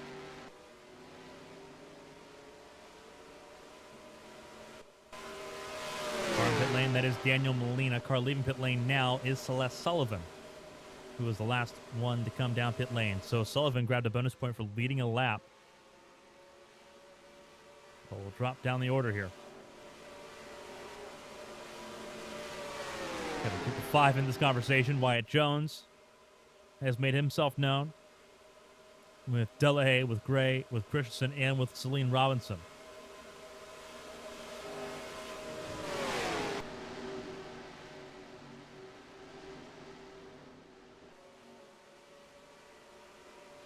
With that, the green flag pit stop sequence is complete. And the lead group is now back together.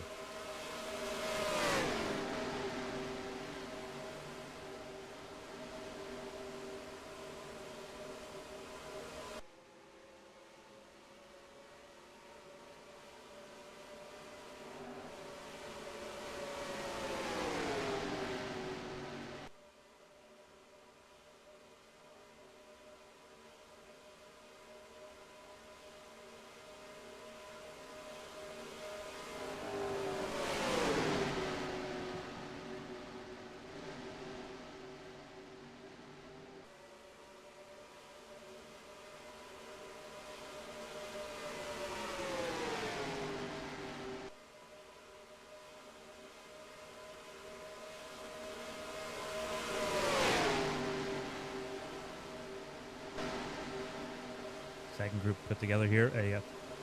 Looks like Juliet Takani, Chris Pauly, Ben Kreider. There's the 2 of Thomas Rogers, the 33 of BK Glover, the 66 of Raleigh Dominguez, also in this second group, down in 13th position. 14th and 15th, battle between longtime foes, Porter and Sienna, side by side in that battle. 14th ahead of Kovalkiewicz. In 16th, Roberto Crown Jr. and Cole Matthews, who rounds out the top 18. Les Sullivan, after staying out long, cycle back out in the 19th position ahead of Victor Oldham III, your pole sitter for the 500, who is now sitting in the 20th spot. Karina Sakurauchi in 21st ahead of Taylor Courting. Daryl Bird, who was the first car to go a lap down, got the free pass and is now sitting 23rd ahead of Fred Jones, who is now 24th. Edward Jackson, 25th. Then it's Matilda Atalanta and Penn Harrington, your top 27. Megan Davenport in 28th. Kira Rigney, former two-time winner of the 500, sitting in 29th. Jacob Shangle rounds out your top 30 ahead of Sonia Walker, Daryl Everett Jr., and Jace Clark with Keisha Fox in 34th place. 35th, 36th, 37th on your screen. That's where you'll find Jack Kreider, Shane Mendoza, and Daniel Molina. 37th, last car on the lead lap, is Caitlin Hunter. 38 cars running. Tasha Wright, he's the only car lap down at the moment. And this lead group has shed the 90, who I think had to come down pit lane for fuel, was off sequence a little bit.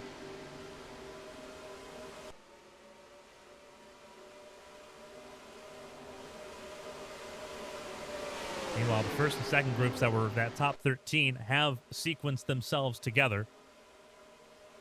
But Hale had grabbed the race lead amidst the chaos, and now here comes Robinson out in front. Hale has led 14 laps in this race. Robinson will come around to lead her 9th lap in the 500.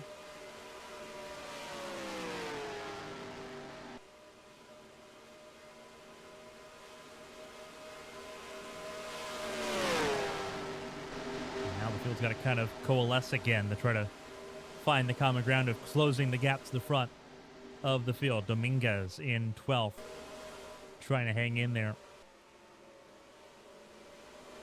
at this little 4-car group here. And again, there's a lot of little fragments now outside of that front 12 as you see Tasha Wright come down the pit lane, or come out of pit lane here.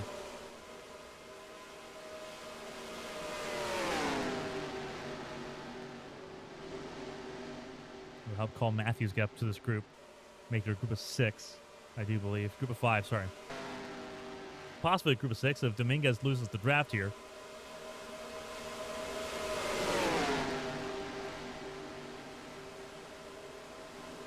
As we reach 80 laps to go. 3/5 of the Daytona 500 completed here on CBS. We're going to step aside for the second break for our local stations. Stay tuned for more of the Great American Race here on CBS.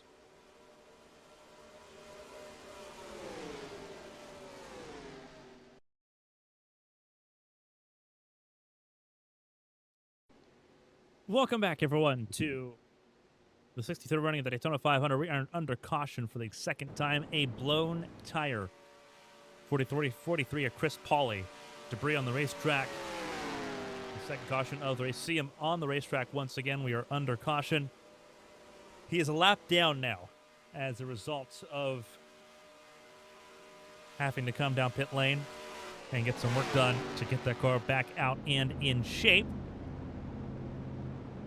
And so we have had a reset here for the second time in this race with less than 70 laps to go. Ben Kreider out in front for Daryl Everett Incorporated for the first time in this race. Took a fuel-only pit stop to get to the front of the field. Some took a mixture of 2 tires or 4 tires, but Ben Kreider out in front. 38 cars still running. 1 car lap down with Tasha Wright getting the free pass. It is now in the hands of Chris Pauley, the last car a lap down. Trouble for Gavin Gray below the yellow line here. Gavin Gray was 11th, exiting pit lane.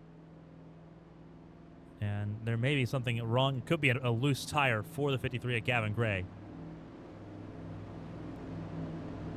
So he's on the apron here trying to get that car back to pit lane. It's going to hurt him a lot losing the track position. But you'd rather that than have a tire come off at racing speed here.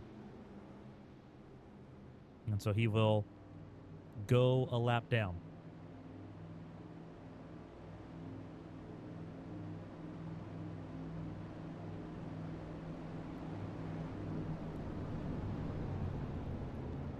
I'll move Takani up to 11th place. So let's go ahead and run through where your field sits with 1 to go until we go back racing here in Daytona.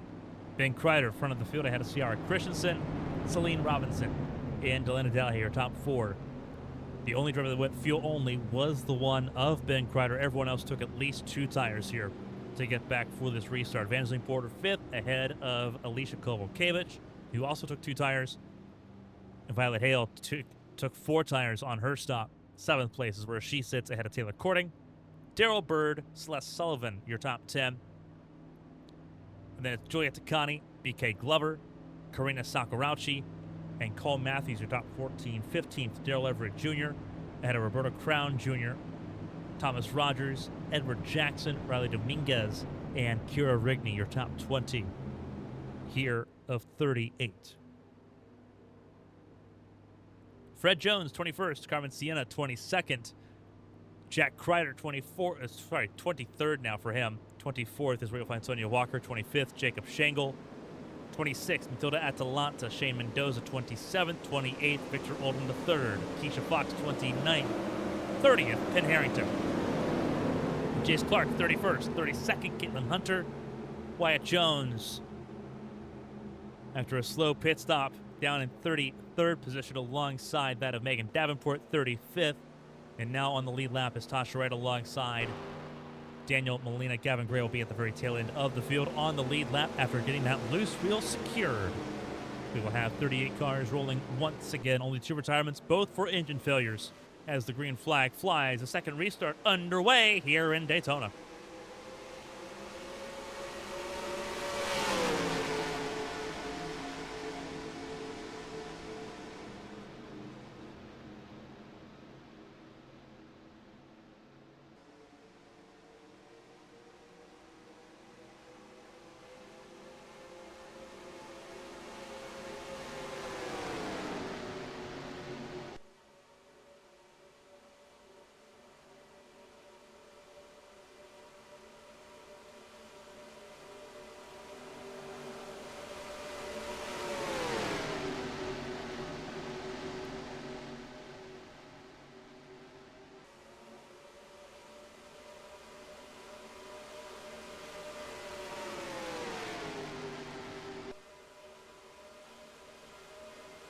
Kreider leads the way out in front.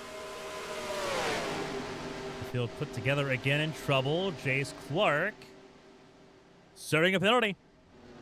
Once again, false start as well for Jace Clark. So second driver to suffer a false start penalty here. Unfortunate there for Jace Clark. Out in front, Robinson's gotten back around Ben Kreider.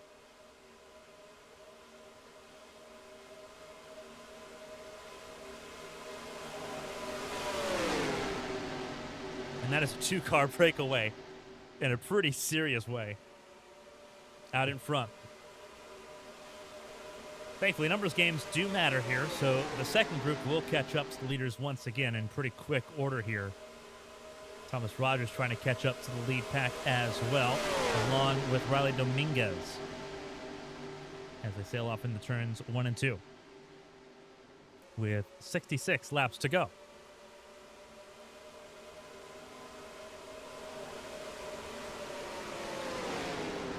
Rogers shoots the gap to the outside and carries his momentum forward.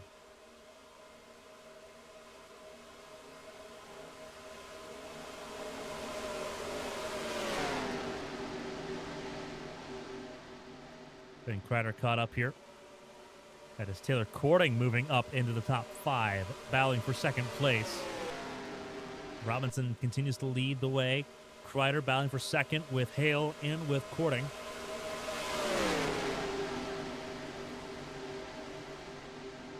Everything underway here. Close quarters. there as you see Robinson close the door down on Kreider. Here comes Violet Hale, outside lane, full head of steam, support from Porter. And the Fords on the outside lane going to have a chance.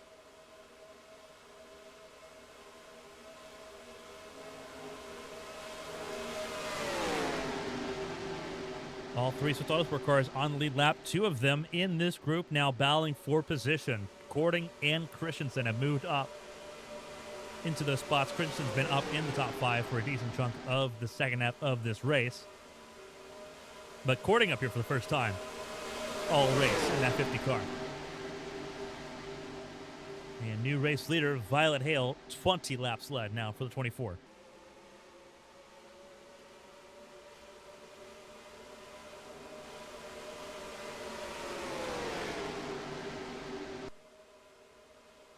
Robinson with a good head of steam. Hale blocks it.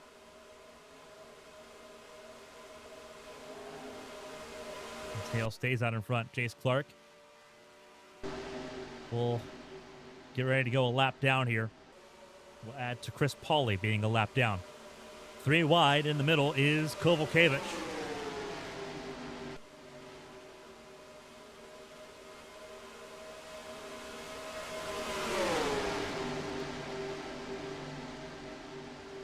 Hale has now led 21 laps. Ben Kreider trying to get back out in front.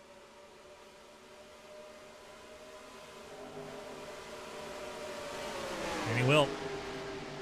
Huge burst of speed from the outside. Gets in front. You see a little bit of serpentine, the dance further back in the pack. That was Dominguez trying to figure out what lane she wanted to be in.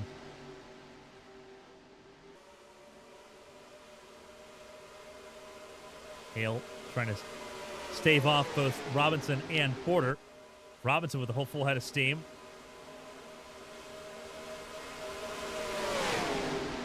A little bit of mirror driving going on here.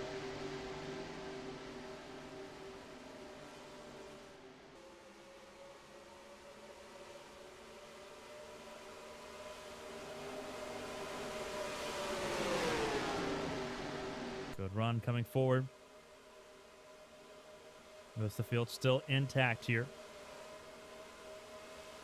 Keep an eye on this. Almost 3 wide. It will be 3 wide for the race lead. Robinson to the bottom. Kreider in the middle. Hale had to back out from the outside lane. Not super comfy being up near the wall. At least not at this particular point in time. Coming to 61 laps to go. And that helps the one car get and retain the race lead.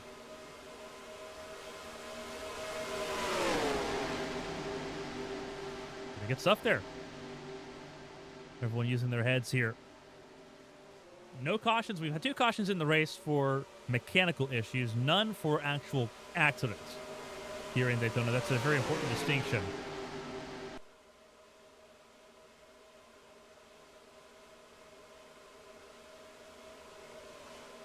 Hale out in front. Huge surge of momentum between Hale and Christensen. Hale got to the bottom of the racetrack in front of the one. Christensen with help from Kovalkiewicz. Will not be enough to get to the front of the field at the start-finish line. Hale leads lap 140. You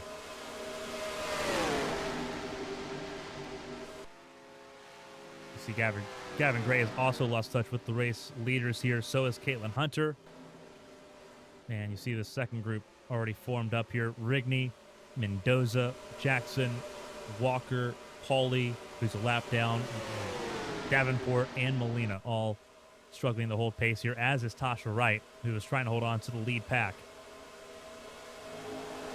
which is now currently sitting at 26 cars, with Sienna at the tail end.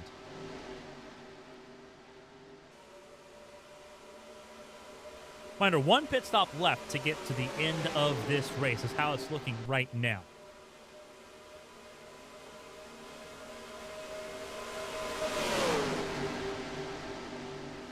We'll see how that pans out.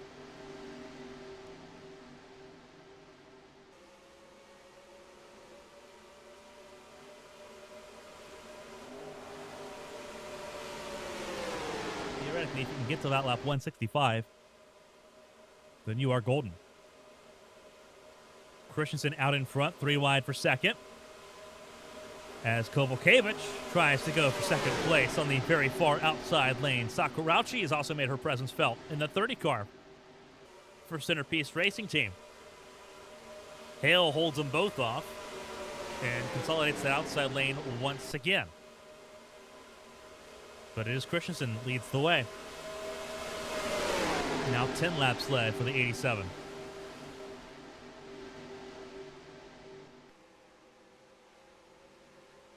You see Gavin Gray there getting passed by Jace Clark. This could be a problem.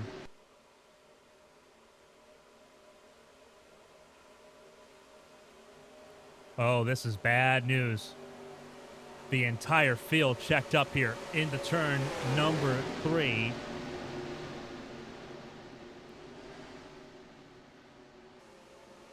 And I think that car is now ailing with some sort of mechanical issue. Violet Hale will pounce on the opportunity and get to the front of the field and get free and clear.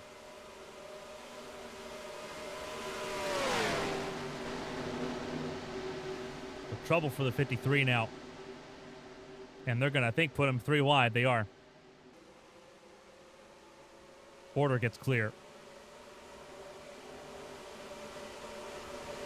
Now that he's off the bottom of the racetrack, that should help the likes of Kreider and others try to get through.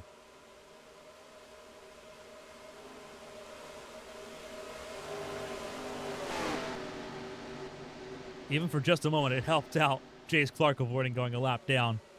But now the leaders are here.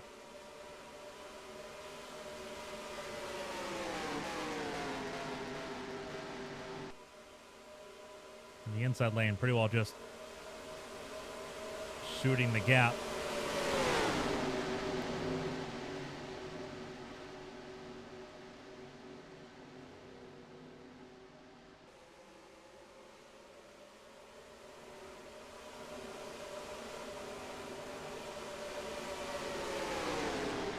Yeah, he is really struggling. That 53 car is not in any good shape right now. I think they're going to have to issue a black flag to him here before an accident does happen. Obviously, you don't want him to pit from the outside lane right now, but as soon as the leader, the pack gets clear, he's got to come down pit lane.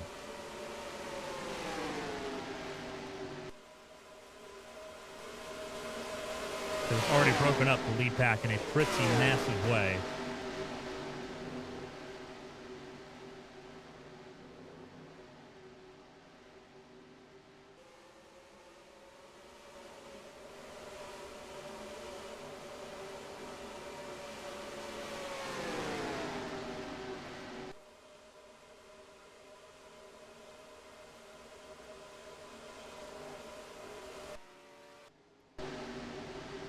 Kovalkiewicz out in front. First race leader from Poland since Adam Mazurek in 1992.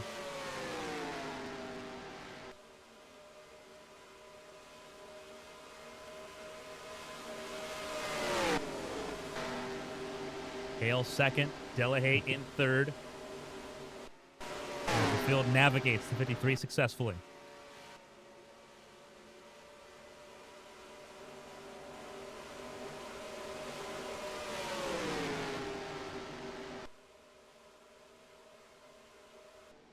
With that, we'll step aside for our last break for our local stations here on CBS.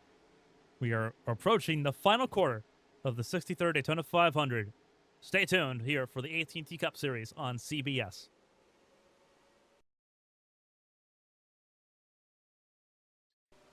Welcome back, everyone, to the 63rd Daytona 500. Commercial-free to the end with 45 laps to go here in the Great American Race. At the front, Celeste Sullivan looking for her first win in Daytona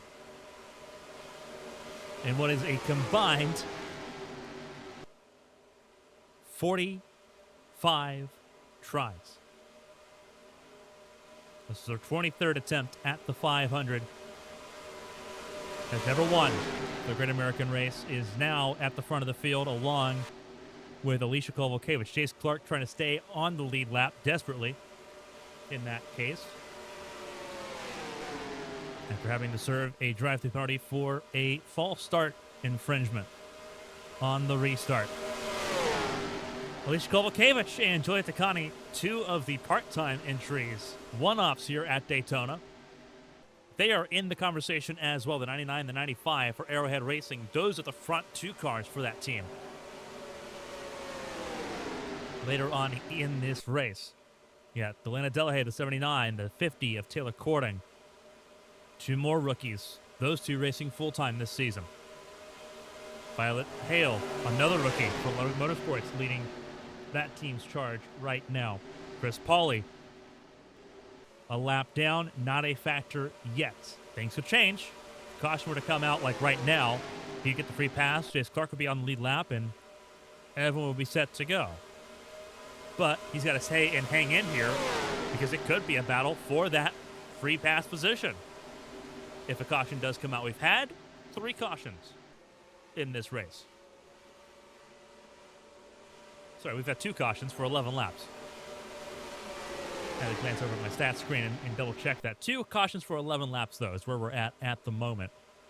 And it's down to 8 cars at the front of the field following the separation caused by Gavin Gray's ailing car. They did pull that car down the pit lane, where they did quantify it was an engine problem. That car had started losing cylinders, and so the 53 is out of the running, despite being a contender most of the first 3 parts of this race. This is the second group you're seeing right now. Sienna, Jack Kreider, Ben Kreider, Daryl Bird, Keisha Fox, Roberto Crown Jr., Celine Robinson. This was the group that got separated from the lead. A lot of good cars, a lot of race-leading cars in this group at the moment. And then this third group, even further back, Tasha Wright, Megan Davenport, Wyatt Jones.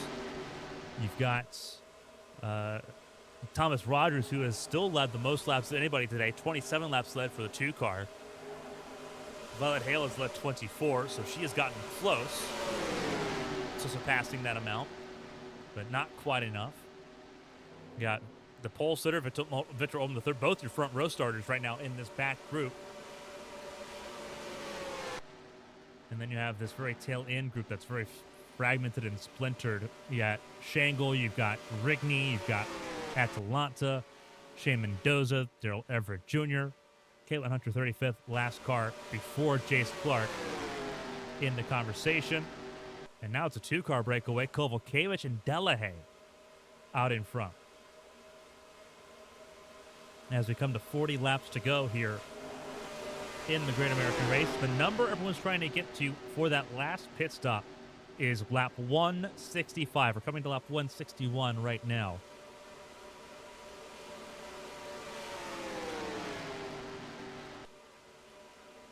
Nine laps led for Kovalkiewicz. Make that 10 for the Polish driver. Delahaye has only led 2 laps in the Great American Race so far. Hale, Christensen, Cording, Sullivan, and Takani. This group of 5 trying to catch up to this group of 3.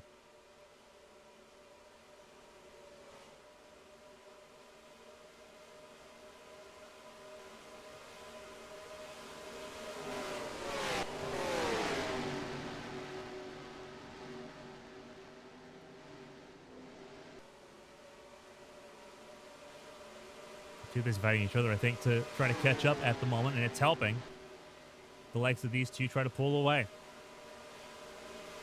Sullivan going to try to get to this group, and 199, 200 miles an hour into turn number 1 will kind of do that trick pretty well.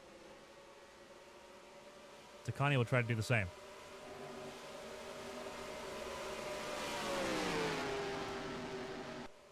And just like that, the accordion has kicked in, and Chris Pauley's lost touch of this group. This second group is where you'll find Evangeline Porter, who lost touch big time. It's now a group of 7 at the front here.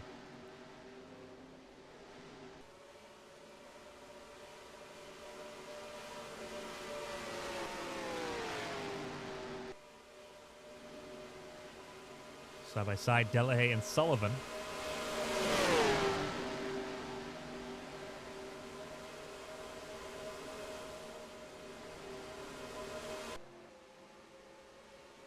They march forward. Cording's going to lose touch with this group, I think, too. 100% she's going to. This group's going to get a little bit larger, but they're not going as fast. 48 twos compared to 48 fives for the second group. Not quite good enough.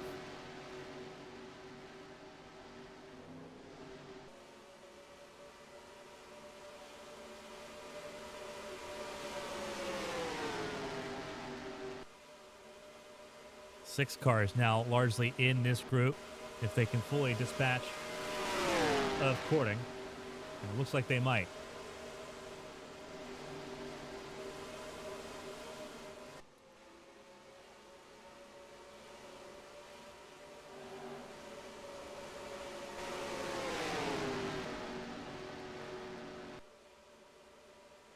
Yeah, she's not able to keep up here with the lead group, so we're down to 6 here in this front pack.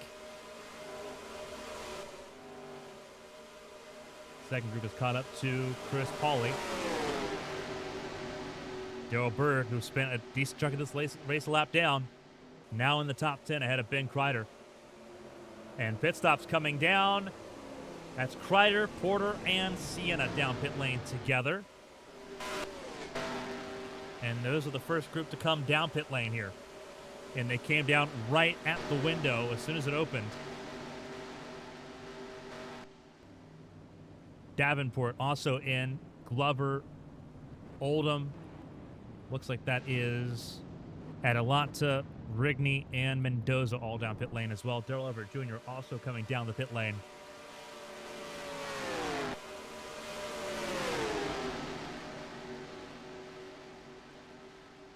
Looks like some cars are ready to come back down pit lane this time. Is that Clark? No, Clark does not come down the pit lane. Takani come down pit lane from the top lane. That's going to draw some ire. But that was Takani and Kovalkiewicz coming down pit lane together. Pauly and Bird, Sienna. I'm trying to browse and peruse here. Sienna, Fred Jones, Cole Matthews, Daniel Molina, Thomas Rogers, Tasha Wright, Karina Sakurauchi, Jacob Shangle, all down pit lane. That hold up there that checked up Violet Hale helped out Taylor Cording and hurt Ciara Christensen. And as pit stops get ready to continue on here in Daytona. Here comes Delahaye, here comes Hunter. The entire top 5 is coming down. Sans Ciara Christensen, who stays out. So down pit lane, they all come.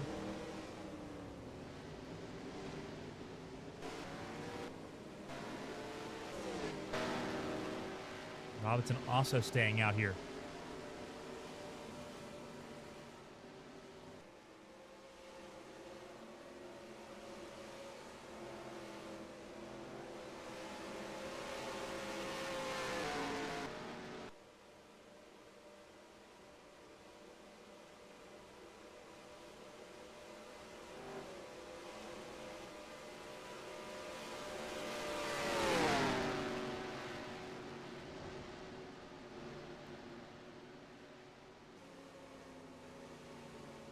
In comes Robinson this time, as does Christensen.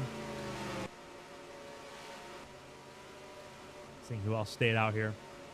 A lot of positions changing hands pretty rapidly.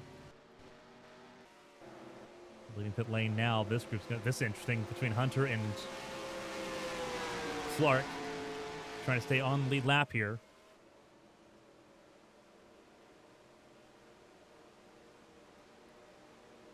You got Sullivan in front, Cording second, Violet Hale third. Not going to be in touch with the Arrowhead Racing duo. They made a very important decision to pit together, and that decision currently working out. Top speed for them. Everyone else getting up to speed still.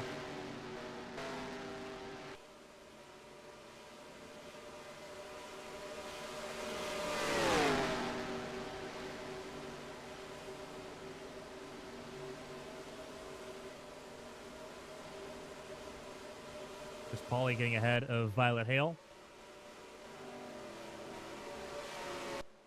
See Christensen up in front there as well.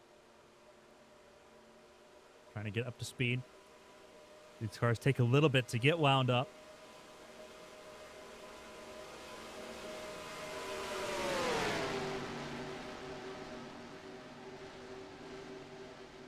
And look to try to weave their way around. 87. And Sullivan will get back to the front of the field here.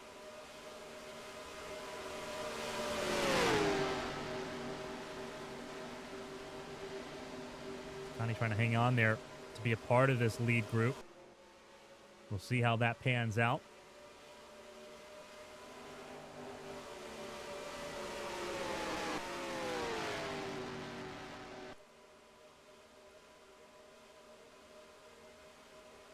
Gonna be tight. Let's see how this all sticks around. Coming to 31 laps to go. Sullivan, Christensen, Cording, and Kovalkiewicz.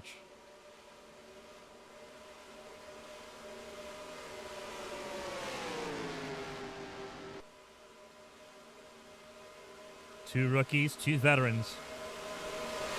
Right now at the front of the field, being held up by two lap cars, trying to stay on the lead lap in case a miracle does come.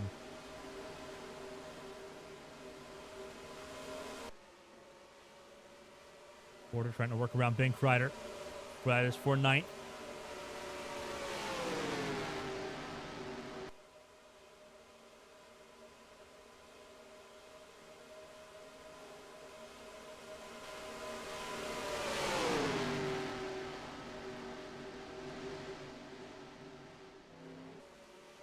Chase Clark now officially a lap down behind Sullivan.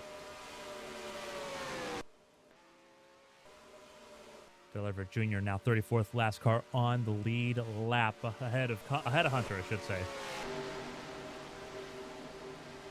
Pretty important distinction there.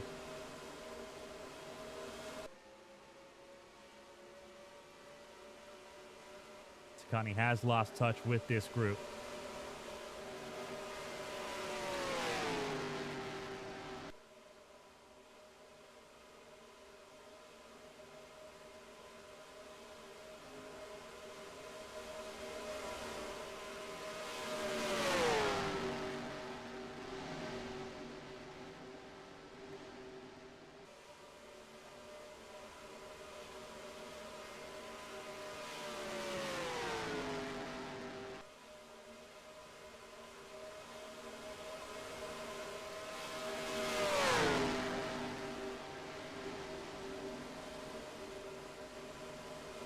Shuffled back a little bit closer to Chris Pauly.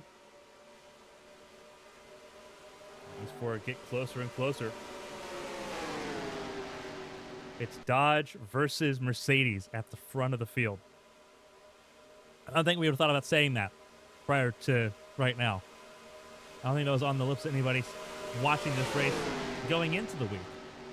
That Mercedes would have a strong showing right now, especially after the duels. Would have been crazy. But here we are, coming to 28 laps to go.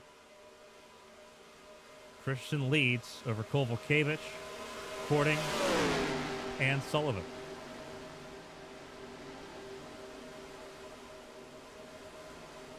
And if Pauly drags Takani back into the conversation, that'll be wild. The reality is, I don't know how likely that is to happen.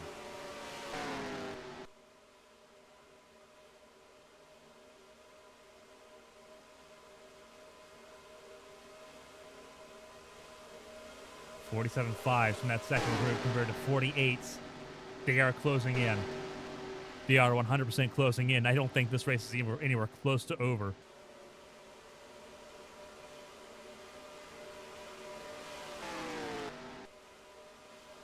Taking lap times as they cross the line this time. Still a lot better for the second group. Delahaye, Bird, Porter, Hale, Crown, and Kreider all in this conversation at the moment. Same with Takani.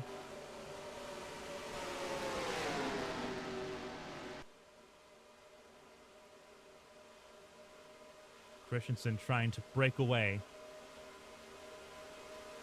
while the ability is there.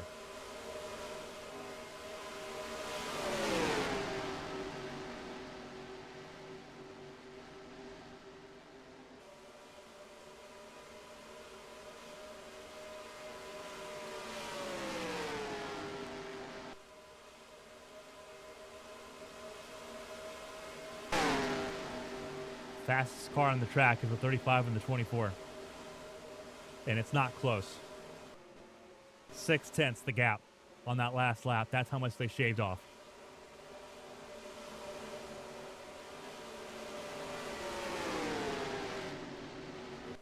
What you don't want to do is start fighting each other. That's one thing you do not want to do. And that's one thing they're doing right now is they're fighting each other.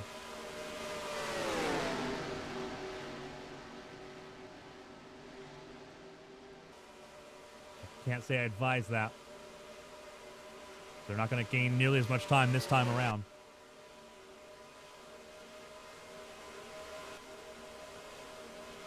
Yeah, they lost time there. They lost 0.2.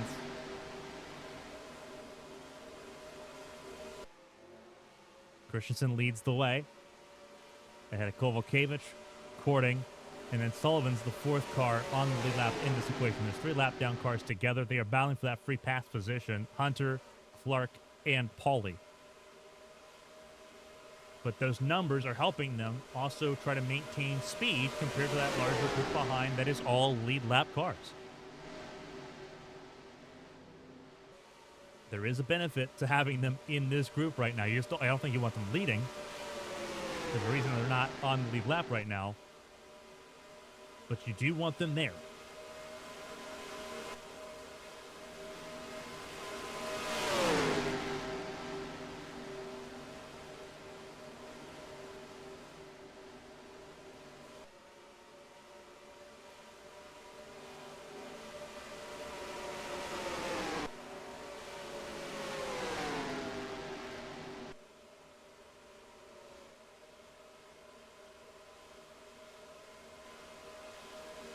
Bird had a lot of momentum, but no one got with him.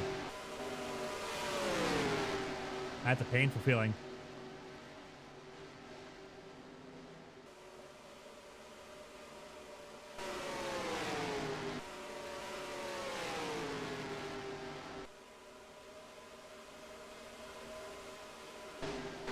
They're mirroring each other now. 47.9s across both.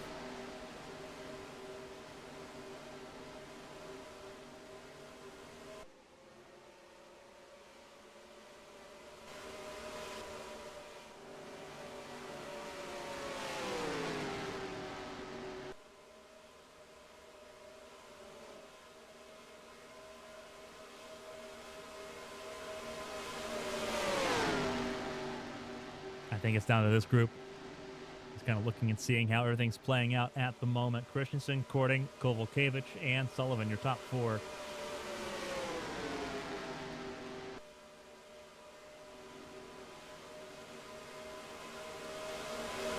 Dodge versus Mercedes. 3 teams in this conversation. Arrowhead Racing and Emerson Motorsports for Dodge. Swift Autosport for Mercedes.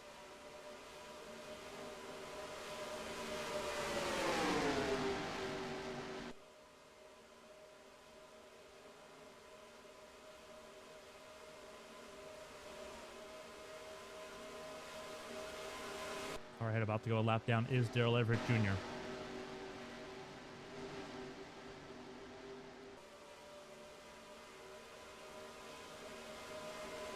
Courting trying to get to the front of the field. And led that lap. First lap led for Courting in the 500.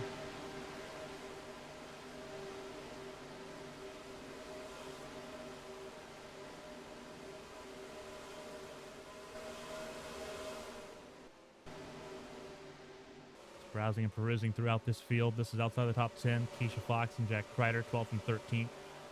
Cole Matthews and Fred Jones running out your top 15 at the moment. You see there Edward Jackson in 16th ahead of BK Glover 17th. Celine Robinson in 18th ahead of Carmen Sienna in 19th. battle for that 19th spot. You got Dominguez, Oldham, Walker, Tasha Wright, Thomas Rogers, Megan Davenport, Ken Harrington. Daniel Molina on an island, 27th. 28th is where you'll find Shane Mendoza, Matilda Atalanta, 29th. Ahead of Karina Sakurauchi and Wyatt Jones, 30th and 31st. Then Jacob Shangle, 32nd. 33rd, Kira Rigney. Here comes Kovalkiewicz to the front. 20 laps to go here in the Great American Race.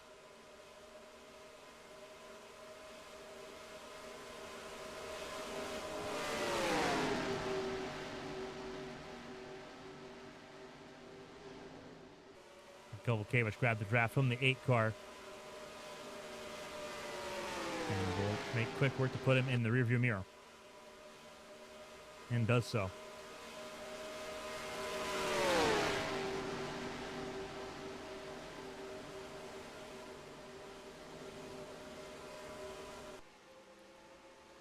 $19 to go.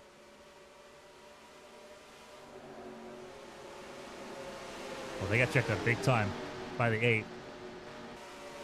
Big time checkup. Is it going to be enough? I don't think so for them to close in. They are too busy fighting amongst themselves to try to close in. Sullivan, I think, has lost touch. I think it's down to 3 on this lead pack group. And right now, Kovalkiewicz has the advantage.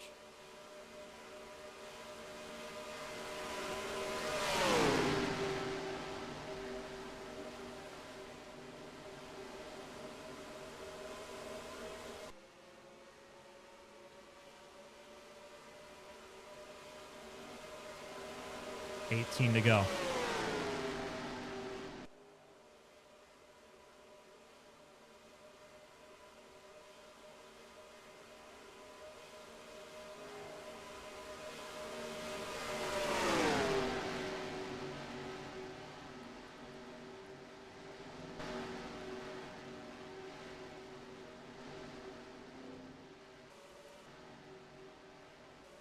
Now Hale in no man's land in 9th, about to drop down to this group here, battling for the top 10. Porter, Fox, Ben Kreider, Fred Jones, Jack Kreider, both Kreider brothers are in this group. Cole Matthews, Everett Jackson, all in this group, but not really with a shout to try to go for the race lead at all.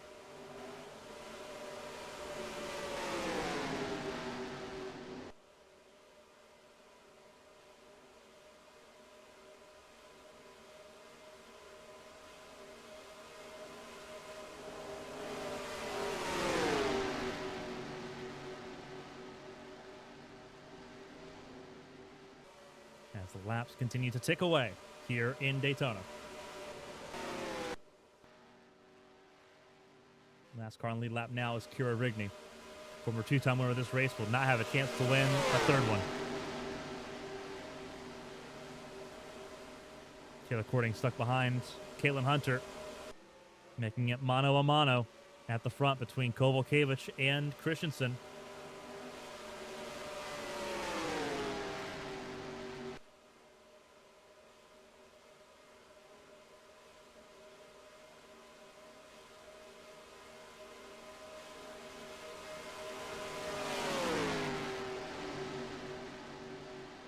Kovalkiewicz has the lead. Coming to 15 to go. Cording has gotten clear of lap traffic.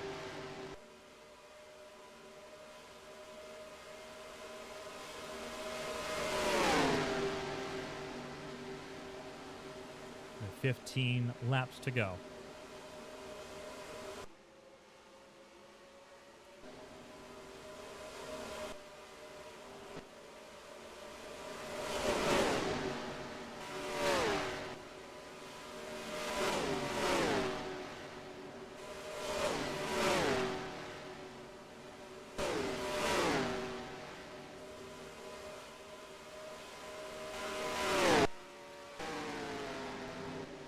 The lonely road at the front. Coming to 14 to go.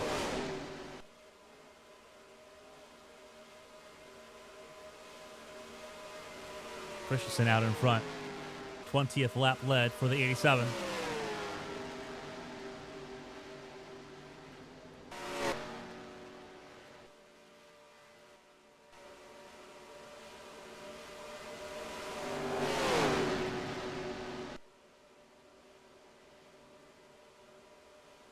The nerves beginning to rack up here.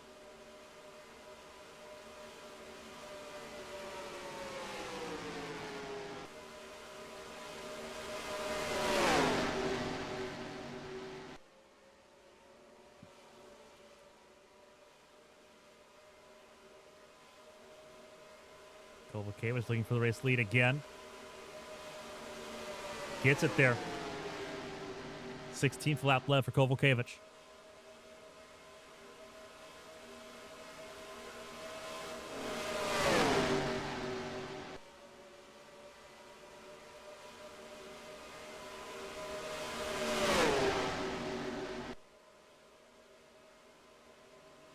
Teammates on the bottom alone.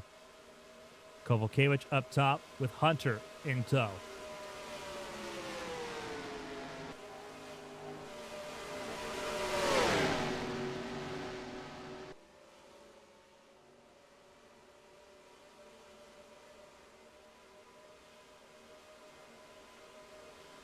Twelve laps to go.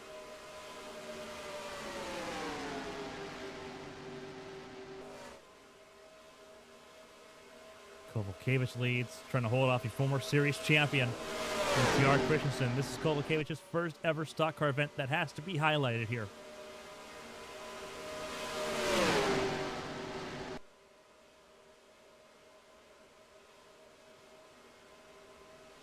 They are door to door down the back straightaway.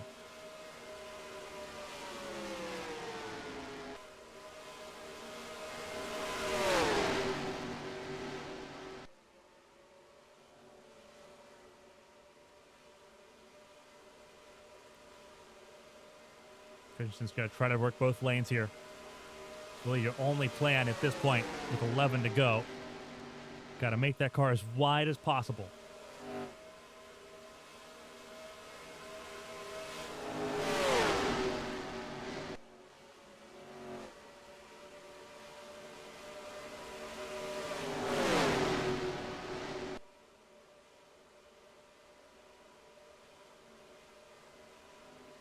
Kovalkiewicz trying to side draft the 87. Tight knit. Not everyone in this group is on the lead lap. It's just the front three.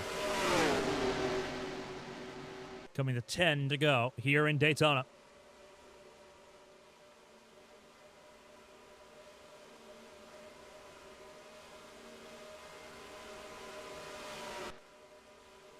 Camyron trying to stay on the lead lap here in case a miracle does come. Hale has been caught up by some of this group. Has been passed now by Keisha Fox.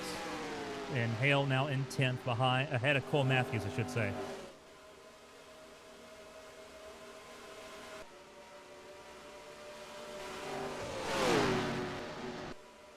But this is the group that is far and away, pulled away with the front of the field.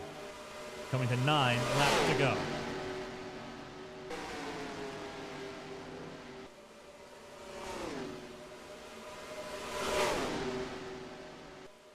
Kovalkiewicz, fouling courting.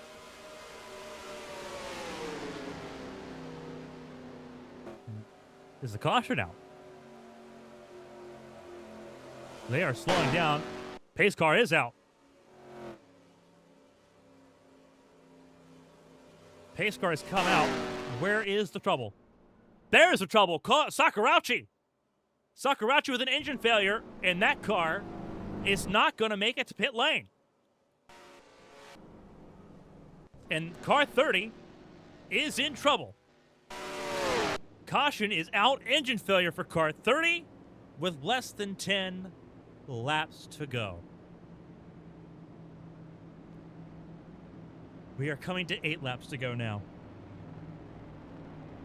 And this changes everything. It absolutely changes everything.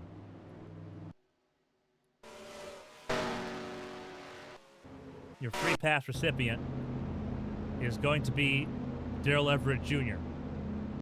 Caitlin Hunter, Jace Clark, and Chris Pauly will not have the chance unless they take away from around here, but that requires the field to come down pit lane here. Darrell Everett Jr. will get the free pass here in Daytona with less than 10 to go to rejoin the lead lap here.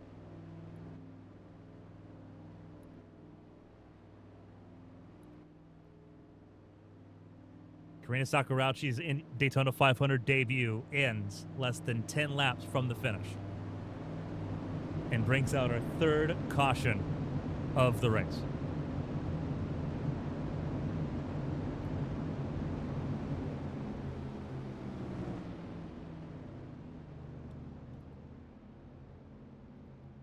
And with that, we'll step aside and re-rack and try it to get this race to finish.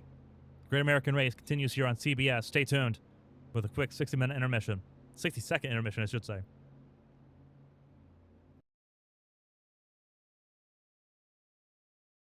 Welcome back, everyone, to the 63rd Daytona 500 here on CBS.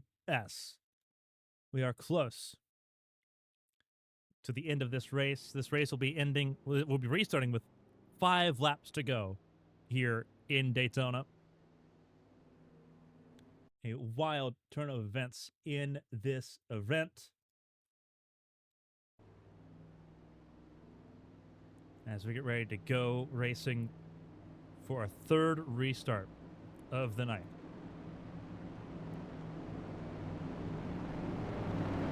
Trying to move lap cars to the back of the field as we'll find Caitlin Hunter, Jace Clark, and Chris Pauly. You see the lead lap cars getting ready to go around.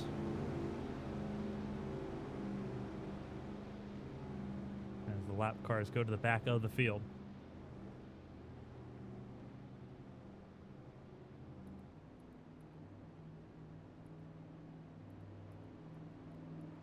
So here's the running order.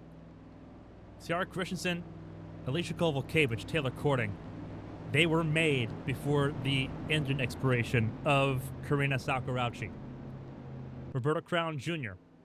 sits in 4th ahead of Delana Delahaye, Daryl Bird, Juliette Takani, Celeste Sullivan, Keisha Fox, and Violet Hale. They make up your top 10 for this restart, which could be the last one of the race. Cole Matthews 11th ahead of Fred Jones. Jack Kreider ahead of Evangeline Porter. And it is row 7, row 8. Ben Kreider. The Kreider brothers nose to tail together. It is Ben Kreider alongside Riley Dominguez. And then you have Edward Jackson alongside the 2 of Thomas Rogers. The 33 of BK Glover. The 60 of Sonia Walker. And then you have Megan Davenport and Celine Robinson to round out your top 20.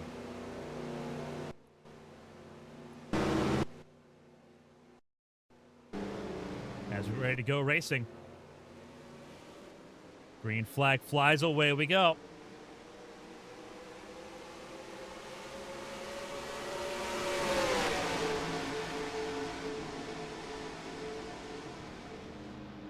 Five laps to go here in the Great American Race.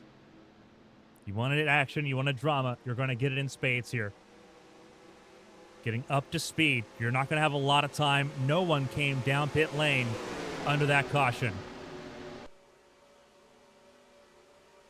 The scramble is now on. Christensen at the front. Black flags for Atalanta and Everett Jr. False start infringements on the restart. They've got to come down pit lane and serve that penalty. Christensen leads over Kovalkiewicz and Cording. And they did come down pit lane. They did manage it.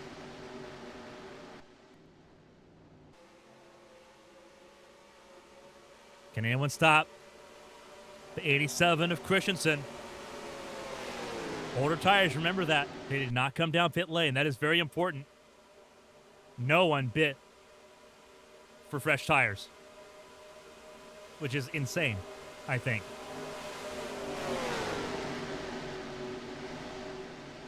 I get it if you're not at the front of the field. You got to use the track position game here.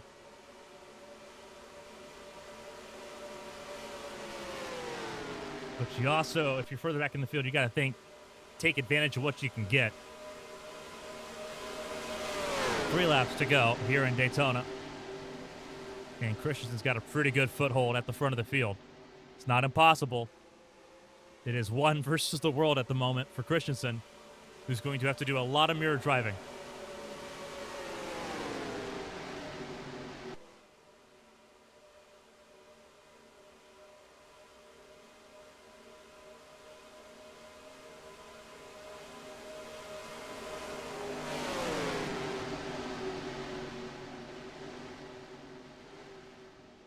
Down to 2 laps to go at the line. 5 miles.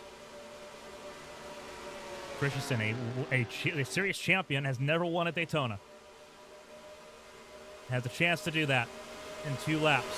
Kovalkiewicz has grabbed the draft, trying to leave the field behind.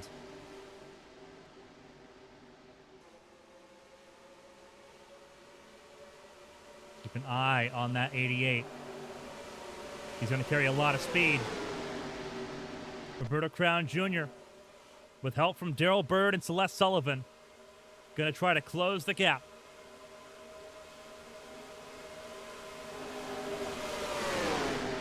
Bird on the outside, far outside lane, goes up towards the wall. We're coming to the white flag here in Daytona. Christensen leads Bird and Crown. 1 lap to go in the Great American Race.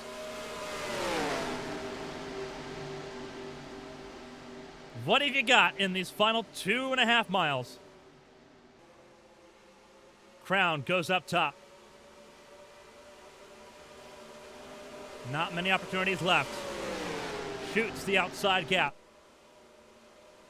Where does Christensen go? Christensen blocks the inside lane. Bird to the bottom. Crown up top. Are they going to go 3 wide for the race lead? Yes, they are. 3 wide on the final lap. Bird to the front. This is the run to the finish. Going to the checkered flag. Side by side. Who got it? Darrell Bird. Darrell Bird.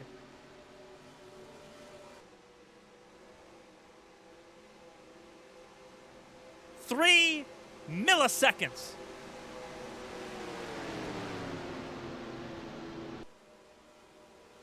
Darrell Bird wins the 63rd Daytona 500.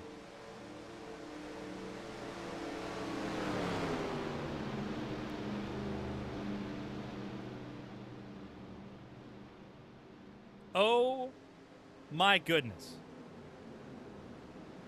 Darrell Bird by 3 milliseconds over Ciara Christensen. Taylor Courting in 3rd position. Sorry, Alicia Kovalkiewicz in 3rd position. Everyone's all jumbled up here.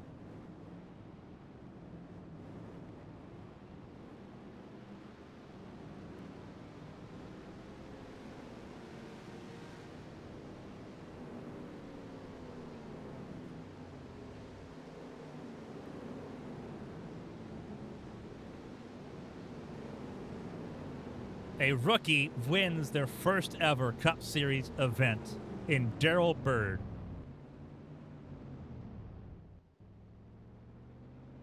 Oh my goodness. The running order is top of your screen. Darrell Bird beat Ciara Christensen by 0.003 of a second. Alicia Kovalkiewicz in 3rd. Roberta Crown Jr. rounds out the top 4 ahead of Taylor Courting. A respectable 5th. Here in Daytona. Celeste Sullivan, top 6, but will not have a successful run in Daytona, her 23rd attempt in the 500. Delana Delahaye in 7th ahead of Fred Jones. Joya Takani rounds out your top 9. Your top 10 rounded out by another Arrowhead Racing car, Keisha Fox, ahead of Evangeline Porter in 11th. Insanity here at Daytona. Violet Hale ends up coming across our finish line 12th ahead of Jack Kreider. Cole Matthews ends up in 14th place ahead of his teammate Ben Kreider in 15th. Riley Dominguez in 16th. And then you'll find Edward Jackson, Megan Davenport, BK Glover, and Victor Oldham III, your pole sitter for this race in your top 20. That's how the top half cycles through here. My goodness. 4 retirements in this race. You'll see them at the tail end of the line at the top of your screen. Karina Sakurauchi, an engine failure. Gavin Gray losing cylinders as well, ended up having to be parked. Krista Everett and Cam Anderson ends up rounding out that group. Thomas Rogers leads the second half of the field, 21st for him, ahead of Jacob Shangle. Shane Mendoza, Carmen Sienna, 24th. Tasha Wright, 25th. Sonia Walker, the defending Cup Series champion, continues to have a dry spell here at Daytona, 26th for her, ahead of Celine Robinson, Penn Harrington, and Wyatt Jones, a very abysmal, very low-running 29th for a driver who was so competitive early on in this race, just never had it put together after that. Daniel Molina in 30th, ahead of Matilda Atalanta, Daryl Everett Jr., and Kira Rigney, the last car on the lead lap, ahead of Jace Clark, who finished 1 lap down. Same with Chris Pauley and Caitlin Hunter to round out those that finished the race here in Daytona. Insanity, insanity, insanity here from the World Center of Racing. But we're glad you joined us for it from start to finish. A wild race with a wild photo finish. It is Daryl Bird, your Daytona 500 champion for 2025. We head to Atlanta in 7 days. We hope to see you there. On behalf of everyone here for CBS, for the AT&T Cup Series, Horizon Corporation, and all of its partners, thank you for joining in today. We'll see you in 7 days in Atlanta. Until next time, stay safe and stay healthy. We'll see you soon.